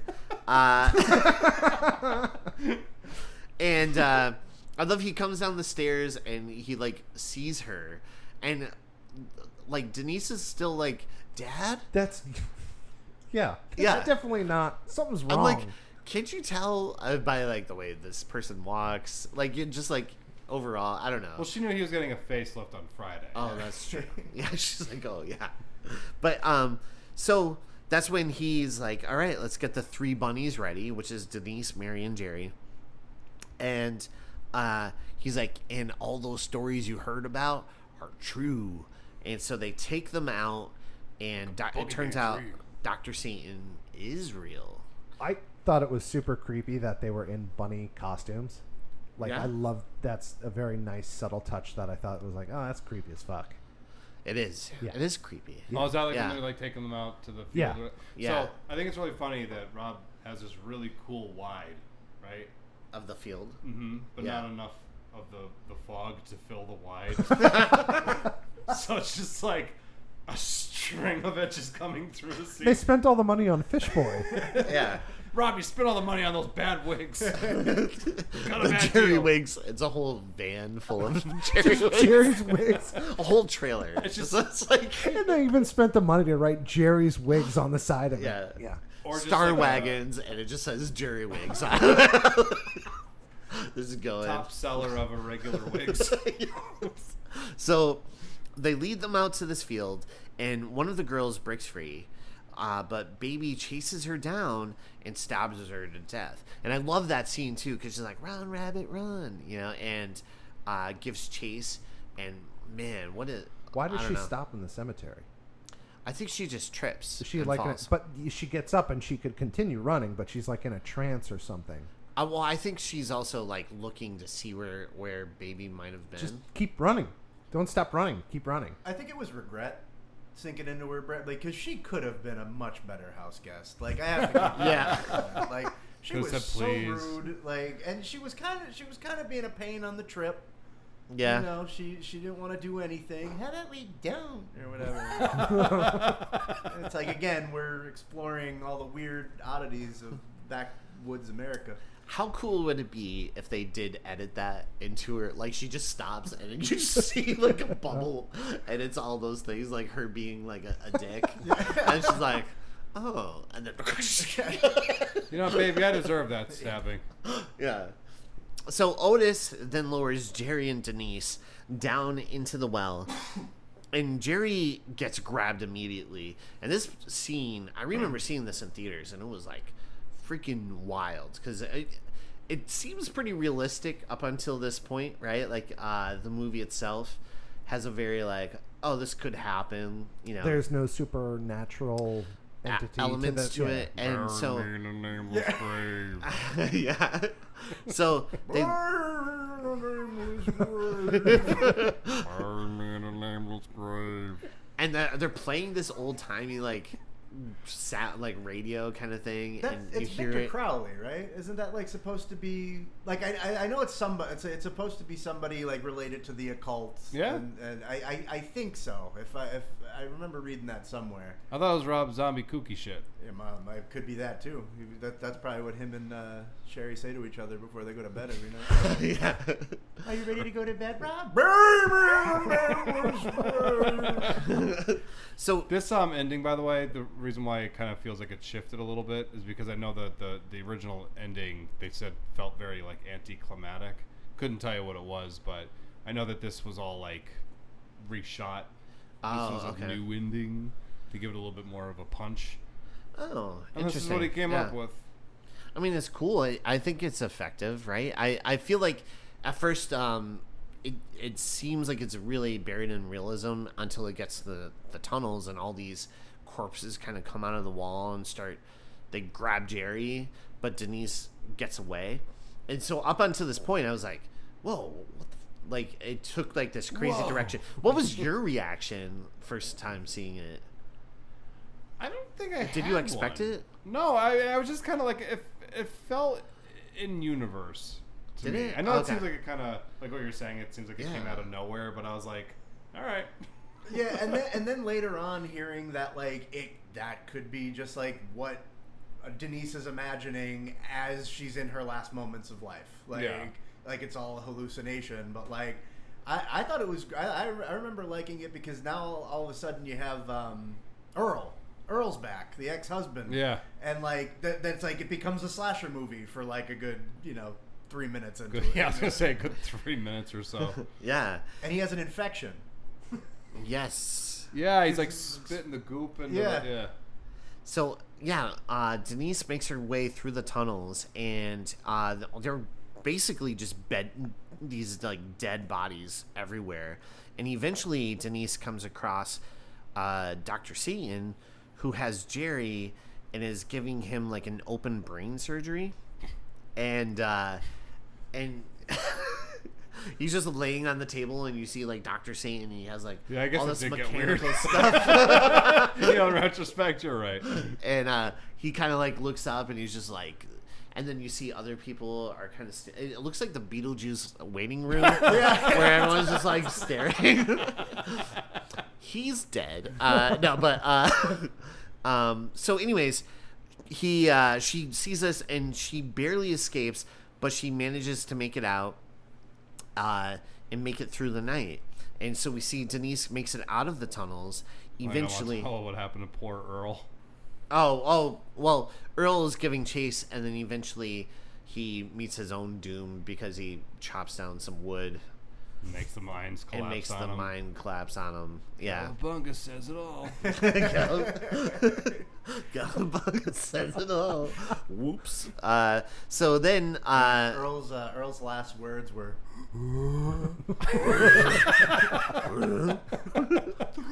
I can't do it. They turned his face into an asshole too. is it Tim Allen? It's like there's like a Dr. Zayas sticking out. It's just a Dr. Zayas. Oh no. But Denise makes it out of the tunnels. Eventually we see where she runs out into the road, and Captain Spaulding comes along in his car. He's like, "Hey, you all right, honey? What's going on?" And then he's like, "Go ahead, get in." So they start to drive off, and it turns out that Otis was in the back seat, and poor Denise ends up back on the table with Dr. Satan over her, about to perform some surgery. And that's where the Lobotomy movie of some ends. sorts, Yeah. yeah. Well, it's the end and a question mark. Question mark. Yeah. But the answer is yes, the end. The end. Yeah. When in the original script, when she comes back to Dr. Satan and Chris Hardwick, Dr. Satan's like, "I'm Dr. Satan. Welcome back to Loveline." Because Chris Hardwick was on Loveline. What's that other one he was on? Singled Out. Remember that show? Yes. Oh yeah, he was on Single. He was on. Wait, was he on? Am I getting them confused? Was he also? He was on Single. He was on. He was Loveline. on Singled Out. Yeah. But he was also on Loveline, he right? probably was. I know. He's on the Talking No, Dead. Adam Carolla was. That my whole joke just fucked up. I'm sorry. Well, They I know that put feeling. Adam Don't worry. Carolla- They should remake that movie with Adam Carolla as the Chris Hardwick, so that joke could. you know what? I liked when Dr. Satan had two microphones, and Chris Hardwick's like, "Welcome to Nerdist." Today I have Denise on as a guest. All right, so the movie ends, and now what are your thoughts? So this is your first time seeing it? Yes. Okay, what did you think? My first thought was, thank God that the movie's over. Really? Yes. You didn't enjoy this one? I'm like, there were parts of it that I enjoyed. Like I said, I felt like a drawn out Rob Zombie 9 Inch Nails video. What really made me sad though was scrolling through all the movies that I wanted to watch to get to this movie and then have to watch this. It made me so sad. Like Because there's a Deadpool lot, and like Wolverine? I haven't. There's that, and I was gonna go to the movies to see that. There was like I haven't seen the new Mission Impossible. There's so many good movies that I need to get to. I still haven't seen. What was the Guillermo del Toro one with the underwater, the fish people? Oh, Fish Rocky Shape Five. of Water? Rocky. Shape of Water. I haven't seen that, No? dude. Stop painting fences. Yeah, Stop painting fences. Watch more Stop, movies. yeah, God. stop painting fences all the time, man. Neglect your family. I appreciate that it's a movie. Huck Vince over here. Huck Vince over here. Huck you, Vince. It was stylistic, which I really appreciated. There were certain shots that, like we always say, like you could just take a still frame of this and it looks cool. I loved the banter with the clown-looking dude at the beginning. Yeah. I wish there was more of that. Or The Captain fact, Spaulding. yeah, is that yeah. Sid Haig. Yeah. I wish you that always need more Sid Haig. if there was more of that, I thought it would have provided a little more comic relief, and I would have appreciated that more. But the fact that that was it for them, I was like, what the fuck? Like, Yeah. you start the movie with that, and then that's it for that. He gets a little cameo at the end. I don't know. He was criminally underused in this movie. Yeah, I feel like in the beginning we get so much great stuff from And him. he's iconic, right? Yes. Sid As far Haig? as Yeah. Oh, yeah. like Yeah, as far as the horror genre, maybe was that all they could get out of him? Was that a thing? Like, hey, we get you for 10 days. We're going to do the No, car I scene, think and then I we'll think do. that was just a script. You know, I always got the sense that he and Rob Zombie like loved each other. Does he? That jump started his career. Yeah. Does Like, the- he was in stuff after that. I was going to say, does he appear in anything other Rob Zombie related? Yeah, he was in like Yeah. all of them up until he Okay. passed away. Yeah. Even if it was like a minimal role. He I think the still only had it one in. he wasn't in was like what Halloween 2. Yeah, yeah. That's the only one I can think of. But yeah, Sid Haig, it definitely like relaunched his career. Yeah. And I think probably when Rob Zombie originally wrote this, he was like, "Oh, Captain Spaulding maybe is like a local guy or something," and I don't know if he ever planned to do a trilogy right away. You know what I mean? I think. And this was his first movie. Yeah. Okay, so it's also like, wow, holy shit, look at what this guy did. He like stole the scene type of He thing. steals the movie. Yeah. I think 100%. He and Bill Moseley. Yeah. You know what? And Sherry Sherry Moon. Moon. Yeah. Like it's weird that people have this attitude about her anymore. They like really attack her a lot. And Yeah. I don't understand it. I'll like defend her. I think in Monsters she's great. Yeah, If love I was her a in the kid, Monsters. like a young girl watching the Monsters, what she did with that character, I would like want to try to impersonate it, Yeah. or you know what I mean, like be like, ooh, like the way she played it is awesome. Yeah. I don't know. I think she's really good as an actress. I think she's great. I always hear that argument on online. People are always like, "Oh, why does he have to keep like putting her in all those movies?" And I'm like, I don't understand it. It's like all the things I see online are people just complaining about how terrible like men are to their wives and they cheat on them and stuff. And he's just like, I think she's like the most amazing actress. I think she's like the Yeah. most beautiful person in the world. I think she just brings so much to my movies, and I think that she does. I think she does a lot of great stuff. So I don't understand the People aren't complaining about Robert De Niro and Martin Scorsese or like Leonardo DiCaprio. That's the same woman that Wes loves. Anderson. That's the same woman that loves every Adam Sandler movie, including Jack and Jill.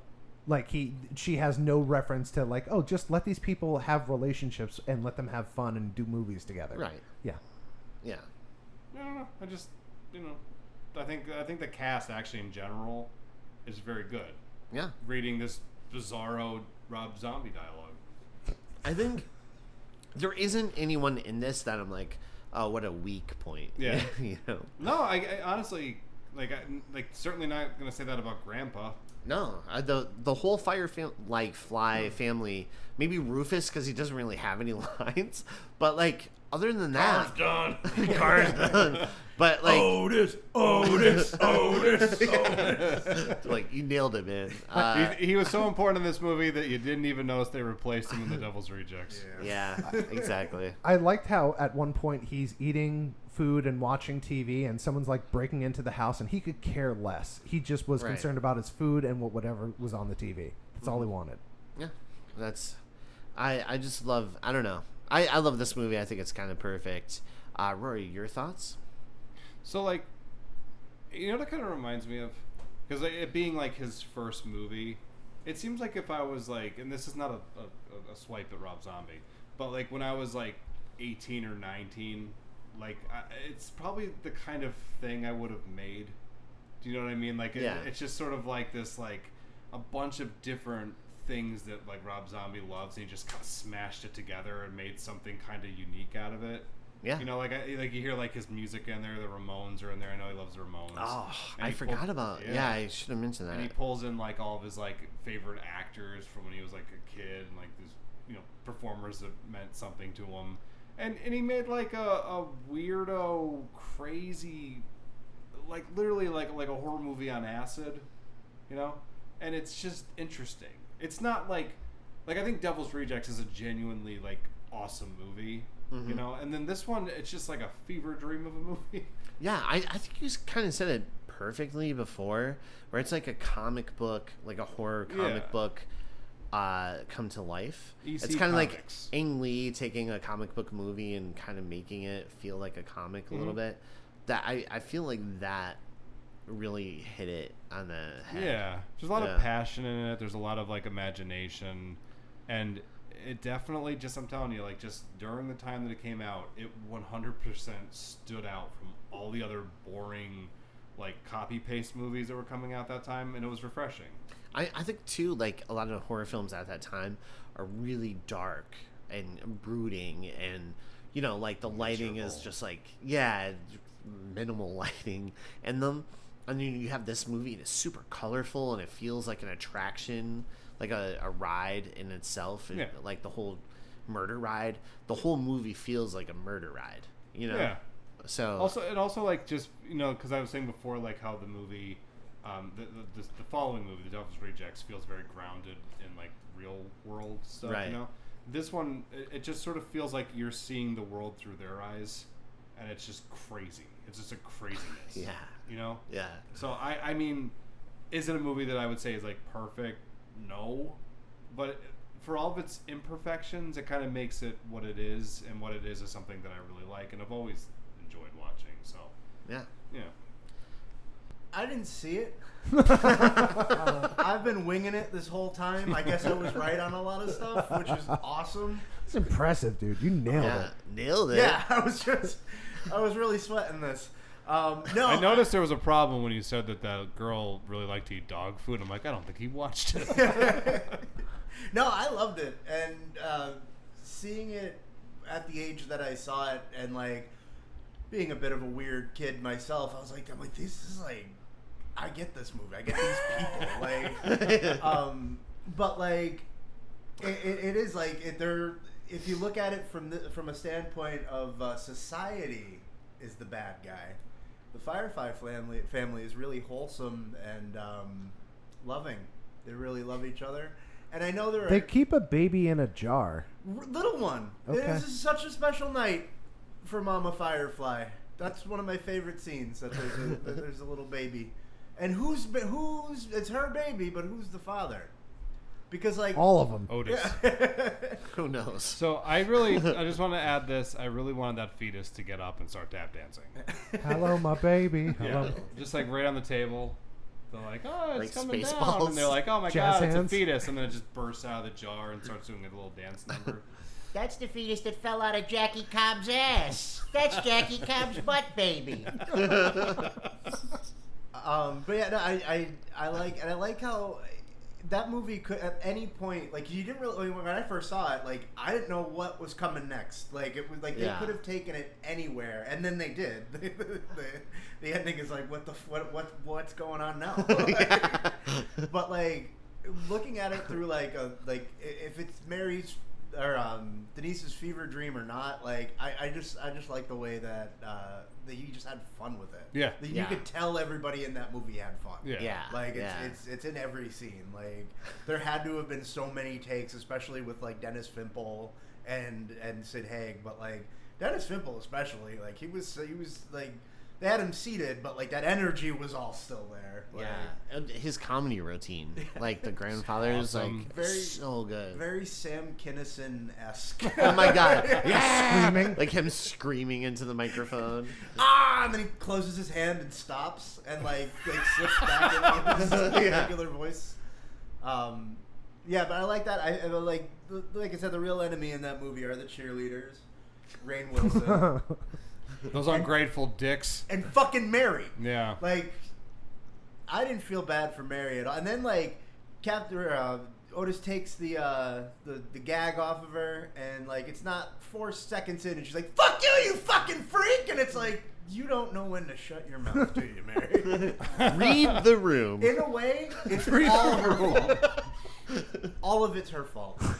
I think Mary's fault? Yeah, I think they would have invited them in if she was just a little nice. They would still would have gotten killed. Well, maybe they prior to them showing up at the house, maybe they're like, you know what, guys, we're done killing. Like, we're not gonna do this anymore. It's not like anyone's coming in here and disrespecting our hospitality. God forbid that ever happens. We're loving Halloween Eve. loving, Let's just welcoming be family. cool. Let's just be cool. And then, like, they come in there and they're just like, oh, these guys are freaks, and they're just like, mm-hmm. Just slowly. You see? You see? You judgmental assholes. All right, this is we'll the- stop killing people. We won't kill them all. We won't kill the rest of them. Baby, RJ, go to the liquor store. But if there's any weird employees there, you let me know, and we're gonna really amp the fucking shit up. Enter fucking Gary Ober, Yeah, Goober. who apparently was just hanging out in the studio parking lot, and Rob Zombie was like, "Hey, our last guy buddy." got offended. Come on over here. Just talk normal." And then he was like, "Oh, thank you." And Rob was like, You'll do. all right, whatever." Perfect. Are we gonna give him money? Now give him one of Jerry's wigs. Just- you get to take home half a wig and Fish Boy. It's like, yes. Do you think Rob Zombie still has Fish Boy? Yeah, I think he does. I Yeah? think I read something about that. That's awesome. Yeah. Why wouldn't you keep that? I know there's so much stuff. Okay, I do have to say this super quick. That's awesome. There's so I think many, I read that somewhere. there's so many things in this movie that I'm like, oh, what a cool prop to have, or like something like, or outfits, and I was like, man, you could take anything from any part of this movie, and it would probably be cool to That have. cool creature from the Black Lagoon thing that's Yeah. like baby's wall, I guess. Yeah, it looks awesome. So cool. Like, she has the whole wall, for the listeners at home, like an entire wall that's the poster of the creature from the Black Lagoon. It's awesome. That's the thing. Like, the movie, it's for anything that people want to fault it for, it's really imaginative. There's a lot of character, a lot of personality in it. And as we were saying before, around that time, we nailed it. It's just that the movies were like very bleak and miserable, and they just didn't have that same kind of style. And I think that's why like people still talk about it. You know, Yeah. like those. I mean, like the Firefly family is very much cemented into like the horror genre at this point. Like when you go to conventions, there's always a Captain Spaulding walking around and Or Otis, Otis, I see or a a lot of baby. babies, yeah. Yeah. the fetus. Jar. A lot of people. A jar just wheeling, What is that, rolling a- down the wall. Oh, someone just won the costume contest. What is that a jar of? What is that a jar of? But all right. Well, let's get into plugs. Oh well, no. First, Emojis, motherfucker. let's do our emojis. Yeah. All right. So one thing we like to do, we always like to rate the movies with emojis. And so first, we're gonna have young Vince go. I wasn't ready. Yes, I am. I have the OK fingers, which is like it's a weird symbol, but like it's your fingers together in a circle. No one's looking at me, so no one's helping me. Okay, What I is know this? it. The OK yeah. symbol. Yeah. Thanks. Anyway, it's for you two guys because I get it. I understand why you guys like this movie. This is like your genre. This is everything that you want. Number 2 would be a goat. Rob Zombie is the goat. I'm sure that he set off a genre of people and made production companies and networks and studios realize like, hey, we can make a lot of money on this genre and let's take more chances and spread the money out. And then my last one is I don't know if I can filibuster anymore because everybody is buried in their phones, is a thumbs up because I would honestly, I didn't like this movie, but I would recommend this to a horror fan because the cinematography was awesome, the music was fantastic, and a lot of the practical effects, we didn't talk practical effects or anything like that. It was beautiful. It was awesome. I appreciate that. So yeah. Wasn't a huge fan of it, but I respect it and appreciate what they were trying to do. All right, Rory. I got a baby in a jar. Those are emojis. I swear. You got a baby and a jar, or did you get a baby in a jar? Yes. You got to send me that. I got uses. two woofs because there were two separate dogs in there. There wasn't a severed dog head, thank God. I wouldn't have appreciated it, but I did. Pretty sure there is. I don't want to see it. There's a knife because there's a knife in this movie. Baby pulls it out of nowhere. She kind of like uses some Doctor Strange powers or something and makes this fucking knife appear out of nowhere. But it's cool. Couldn't find a firefly, so I settled with a butterfly. Found that emoji. I got a blood drop. Yeah. Right? There was blood in this. I saw some blood, I think. So I found a house, and I wrote the number 1,000, and then I got a zombie for the corpse. Love it. Love it. None of this That's stuff goes good. together, but that's what happens when you absolutely never remember to do your emojis before the episodes. I just throw them together. That's what I give Perfect. you at home. Love it. It's like Chris? It's the only thing I So- put thought into. I got a clown because of Captain Spaulding, and then they have a fried chicken emoji because he makes the best fried chicken. Oh, well played. I did a zombie because of the zombies, the Sherry Moon zombies and the Rob zombies, followed by a knife because a lot of people get cut in that. And the last one I had is an ape because we didn't bring up Skunk Ape once. And, Oh my god. and he was that deserves its own movie, the Skunk Ape. It's coming. Yeah, Yeah. I hope so. I don't know what that is. It's coming out from Disney 2025. It's one of the like you know how like in the movie they cut to one guy and he's like holding the shotgun and he's like, my name is Louis, God, and this is hell, and then there's another one where it's like, I'm telling you, that creature had impure relations with my wife, and then You did learn acts on my body. I'm gonna kill that skunk ape, and then it jumps back into the movie and you're just like, what the fuck is that? I felt that way a lot. That's what I'm saying about this movie. It's so random and special. Yes. I love it. And I'm gonna bet that there's a lot of people out there that could say this is my favorite movie. I Oh, guarantee. 100%. Yeah, Yeah. 100%. And good for Rob Zombie. Good for Yeah. you, dude. Yeah, Hey man, exactly. if you're passionate about what you make, some weirdo's gonna graft onto it. true. No, I'm one of them. I remember seeing this in theater. I remember one time we were on a track team, right? And we'd gotten out early for the day. It was one of those half days, but there was a track meet later on. And I remember we left school and went and watched House of a Thousand Corpses and then went back to the track meet. Nice. That's how much Yeah. we love that movie. Yep. It's fun. I love that movie more than I love track. I was a thrower, and midway through, I gave up. I was like, "Fuck this!" And I remember who was the younger coach? There was that Chris, and there was a younger coach. Oh yeah. He was like, Swortz, are you over there sunbathing? And I was like, I am. You should be practicing your throw. And I was like, it's not going to get any better. Do you guys need Gatorade or anything? And everyone just accepted it. I think that's why I joined. That was a fun year. I was on the track team. I'm on the track team. Yeah.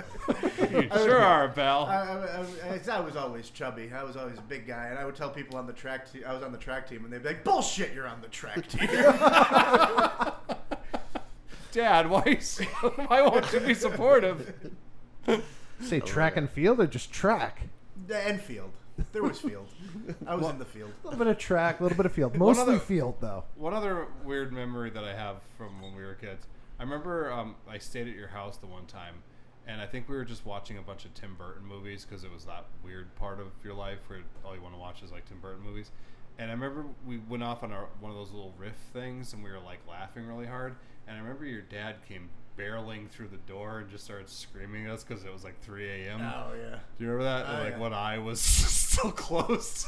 Yeah. The guy probably had work in the morning, but I remember like just because of that we couldn't stop laughing after that for like another like Well, yeah, 'cause he hour. told us to stop. He's an insane person. Like, he wasn't just like, "Hey guys, could you keep it down?" He bursts into the room, and he was like, "Do you know what fucking time it is?"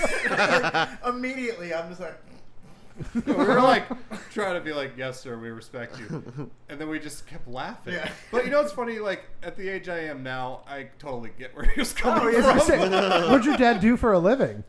He owned a diner, so he Had to be up at the crack ass of dawn to make people and breakfast. And we were just Yeah. being loud and Oh my God. just making each other laugh over stupid shit. And the guy was just trying to sleep.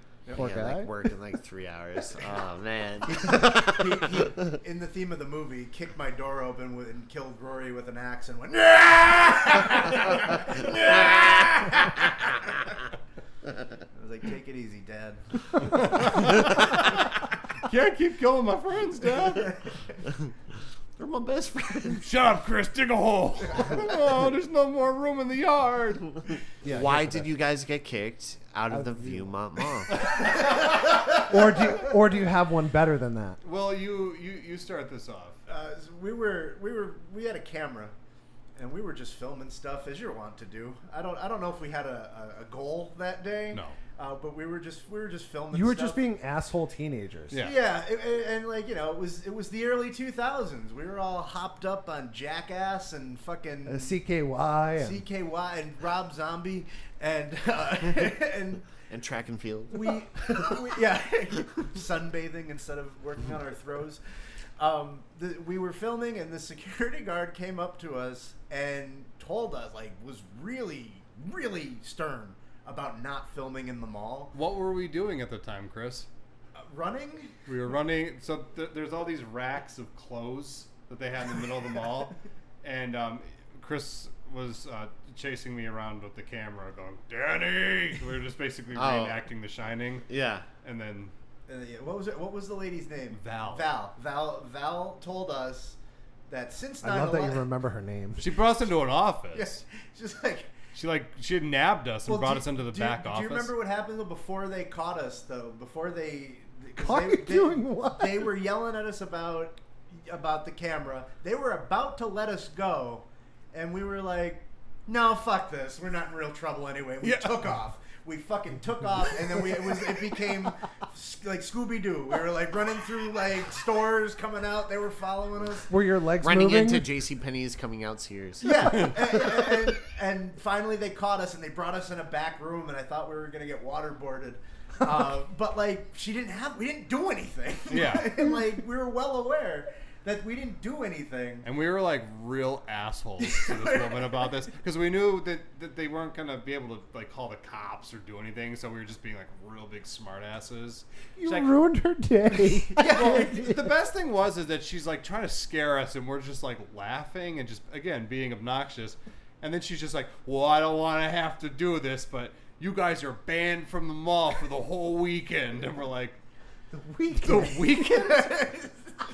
I barely come here once every That's my like favorite year. part of the story. the weekend. And they were probably both like, I can't get a ride back here this weekend anyway. I'm going away. We're going to the Steamtown Mall. I got track and field tomorrow. But like they did call the cops. She called the cops, and a Dixon City cop came, and like he looked like he knew Val and was just sick of her shit, and he was like, "What's going on?" And she's like, "They have a camera," and he was like, "Okay, and what were they doing?" "Well, they were filming, and then they ran from us." Where did this happen? Right in front of Old Navy. Ooh, that's Scranton's jurisdiction. You're gonna have to call it. Val was so fucking defeated because the cop wasn't on her side. Remember, she's like, "I'm gonna call Dixon." I gotta call Dixon. Yeah, go ahead, call Dixon. And then she brought in 9/11. She roped 9/11 into the whole thing. She's like, we don't like people with video cameras ever since 9/11. And we're like, what the fuck are you talking about? What does that even mean? You know, I'm like, I don't know exactly what the correlation is, but you're welcome to explain it to us. Afterwards, because we were kicked out for the 2 whole days, that Monday, my mother did take me to the Viewmont Mall because I had to return something and try something on. And Val was there, and she saw me, and I was just like, "Don't say anything, Val." I don't think my mom knew about it. And I was like, "Don't say anything. Just don't say." And she kept walking, and I was like, "Oh, good. Okay." She's like, you. How old were you guys? Oh, like 16? Yeah, Oh, 16, God, 16, love it. 17? How old do you think Val was? Probably like a 20. day away from retirement. Yeah.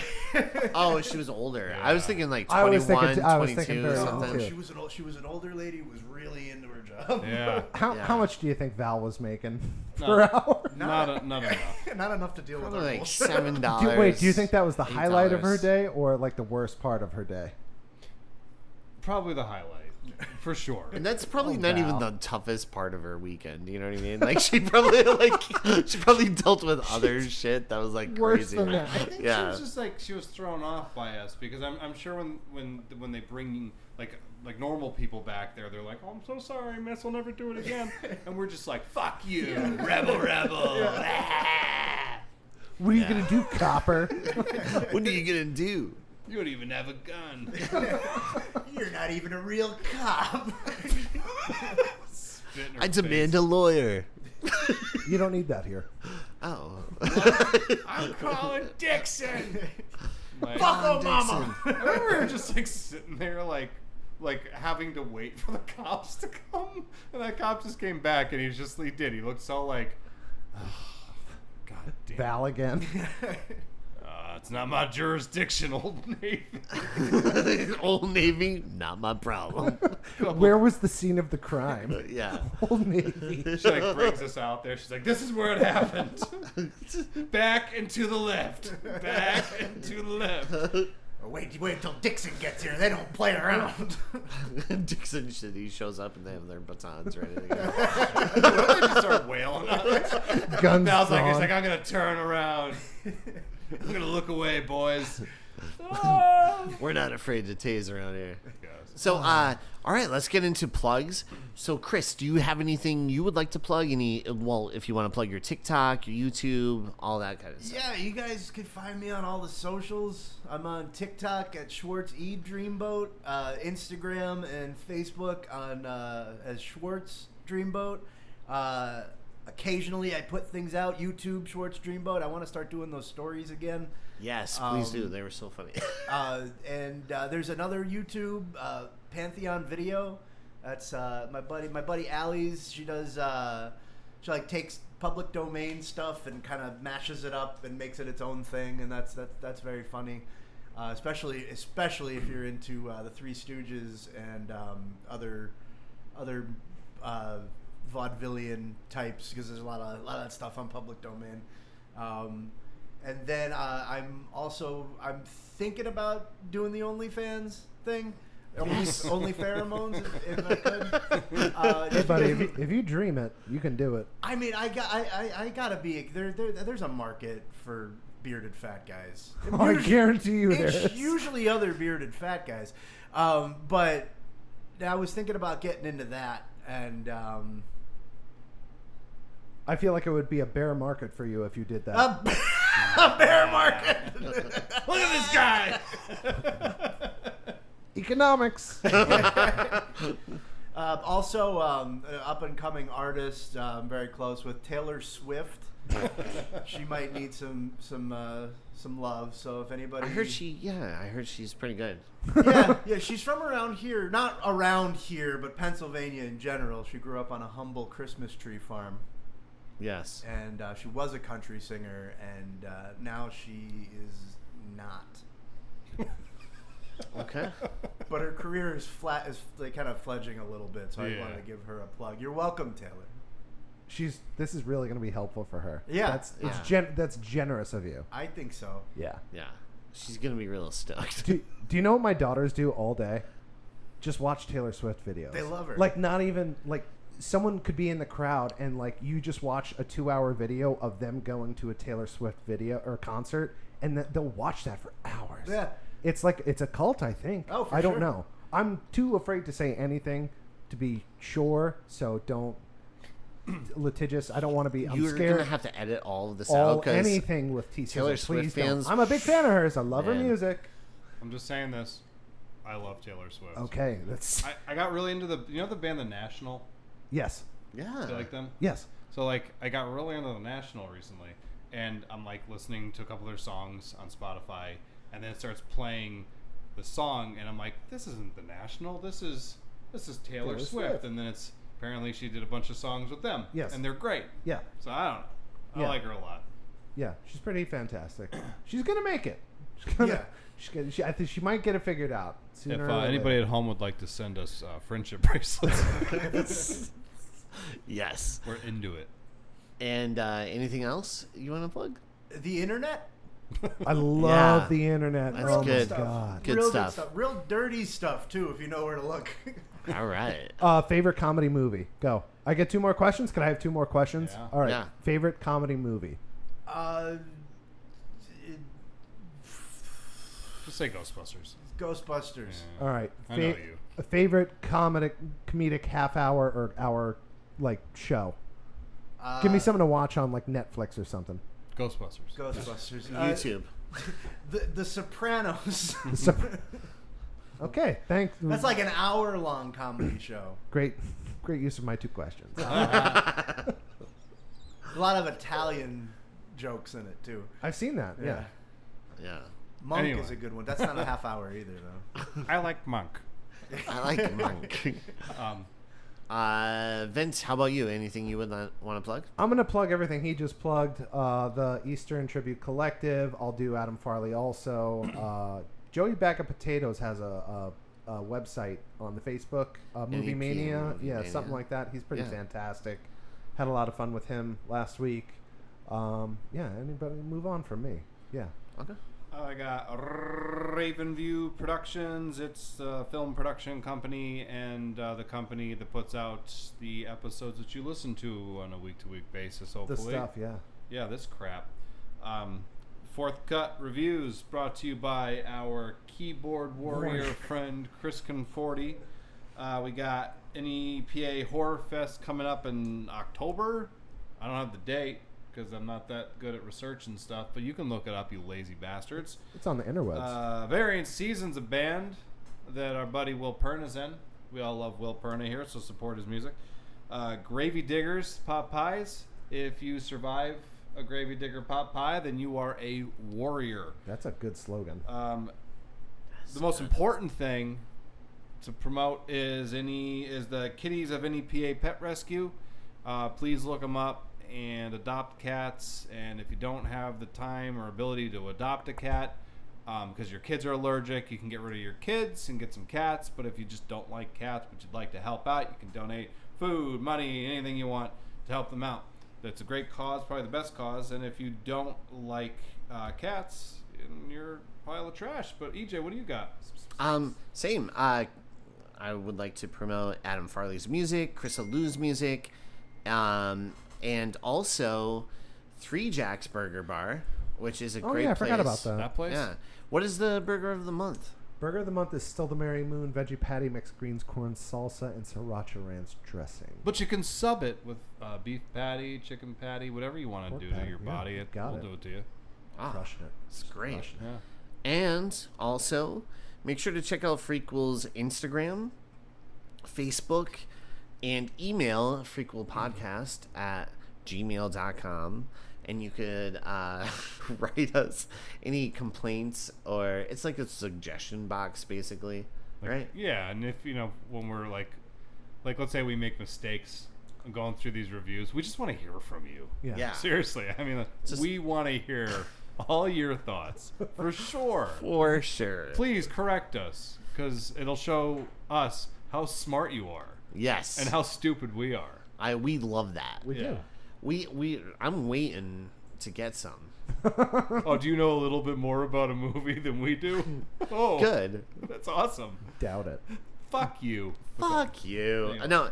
Also, make sure to rate and review us on iTunes, Spotify, wherever you listen to our podcast. You could give us 5 stars. That'd be awesome. Please. And then in the reviews, you could just fucking waste us. Yeah. Like, just go to town, Please. talk shit about me or Vince, praise Rory, Praise.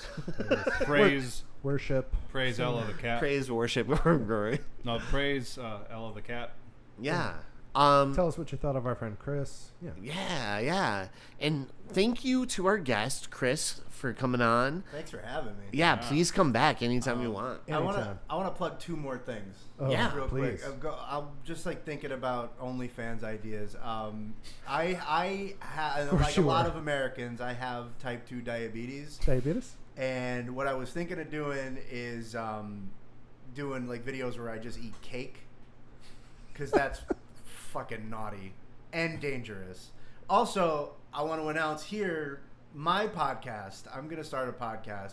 It's 45 minutes long sessions of me crying and just going over all of my life's regrets and stuff.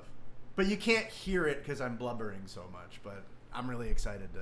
Through the sobs, Yeah. we get like an idea. Mm-hmm. It's the Hey, emotion. Chris, Yeah. I'm excited. He is excited. Wow, my God, you can see that. Visually excited. Yeah, I'm excited. It sounds good. Okay. Yeah. And with that being said, thank you to the Wait, will you call it listeners at home. Crikles? Yeah, Crikles? absolutely. Yeah. Yeah. I'll ride these. I'll ride your coattails. Yeah, I'll you ride get, your you'll be our. It's our sister show. It could be like the Yeah. wrap-up show of just like after. If you were bored with Freakwols, That wait would be until you s- hear. That'd be so funny if we just like splice that into the end of the episodes where it's like, "Hey, thanks for joining us on Freakles, everybody. See you next week." And it's just like, "Oh, God. There was this girl named Anna. She wanted to sleep with me, and I didn't have a condom. I was such a bitch back then. Anna! Welcome back to Crikles. Welcome back to Crackle. Today we're exploring high school." Imagine like all these like up tempo kind of up high energy commercials during like Crackles. It's like, all right, now open it. Hey, kid, you like toys? Oh, God. Chris is just crying in the background while someone's like, listen to Three Jacks Burger Bar. It's A so Zell Jams weird. commercial? His listenership is like remarkable. One episode, 2 million people listen to it. But Chris, thank you so much for coming on, and please come back Yeah, anytime, I'll come anytime. back. And thank you for listening at home. We appreciate it and love you guys. And with that being said, thank you for listening to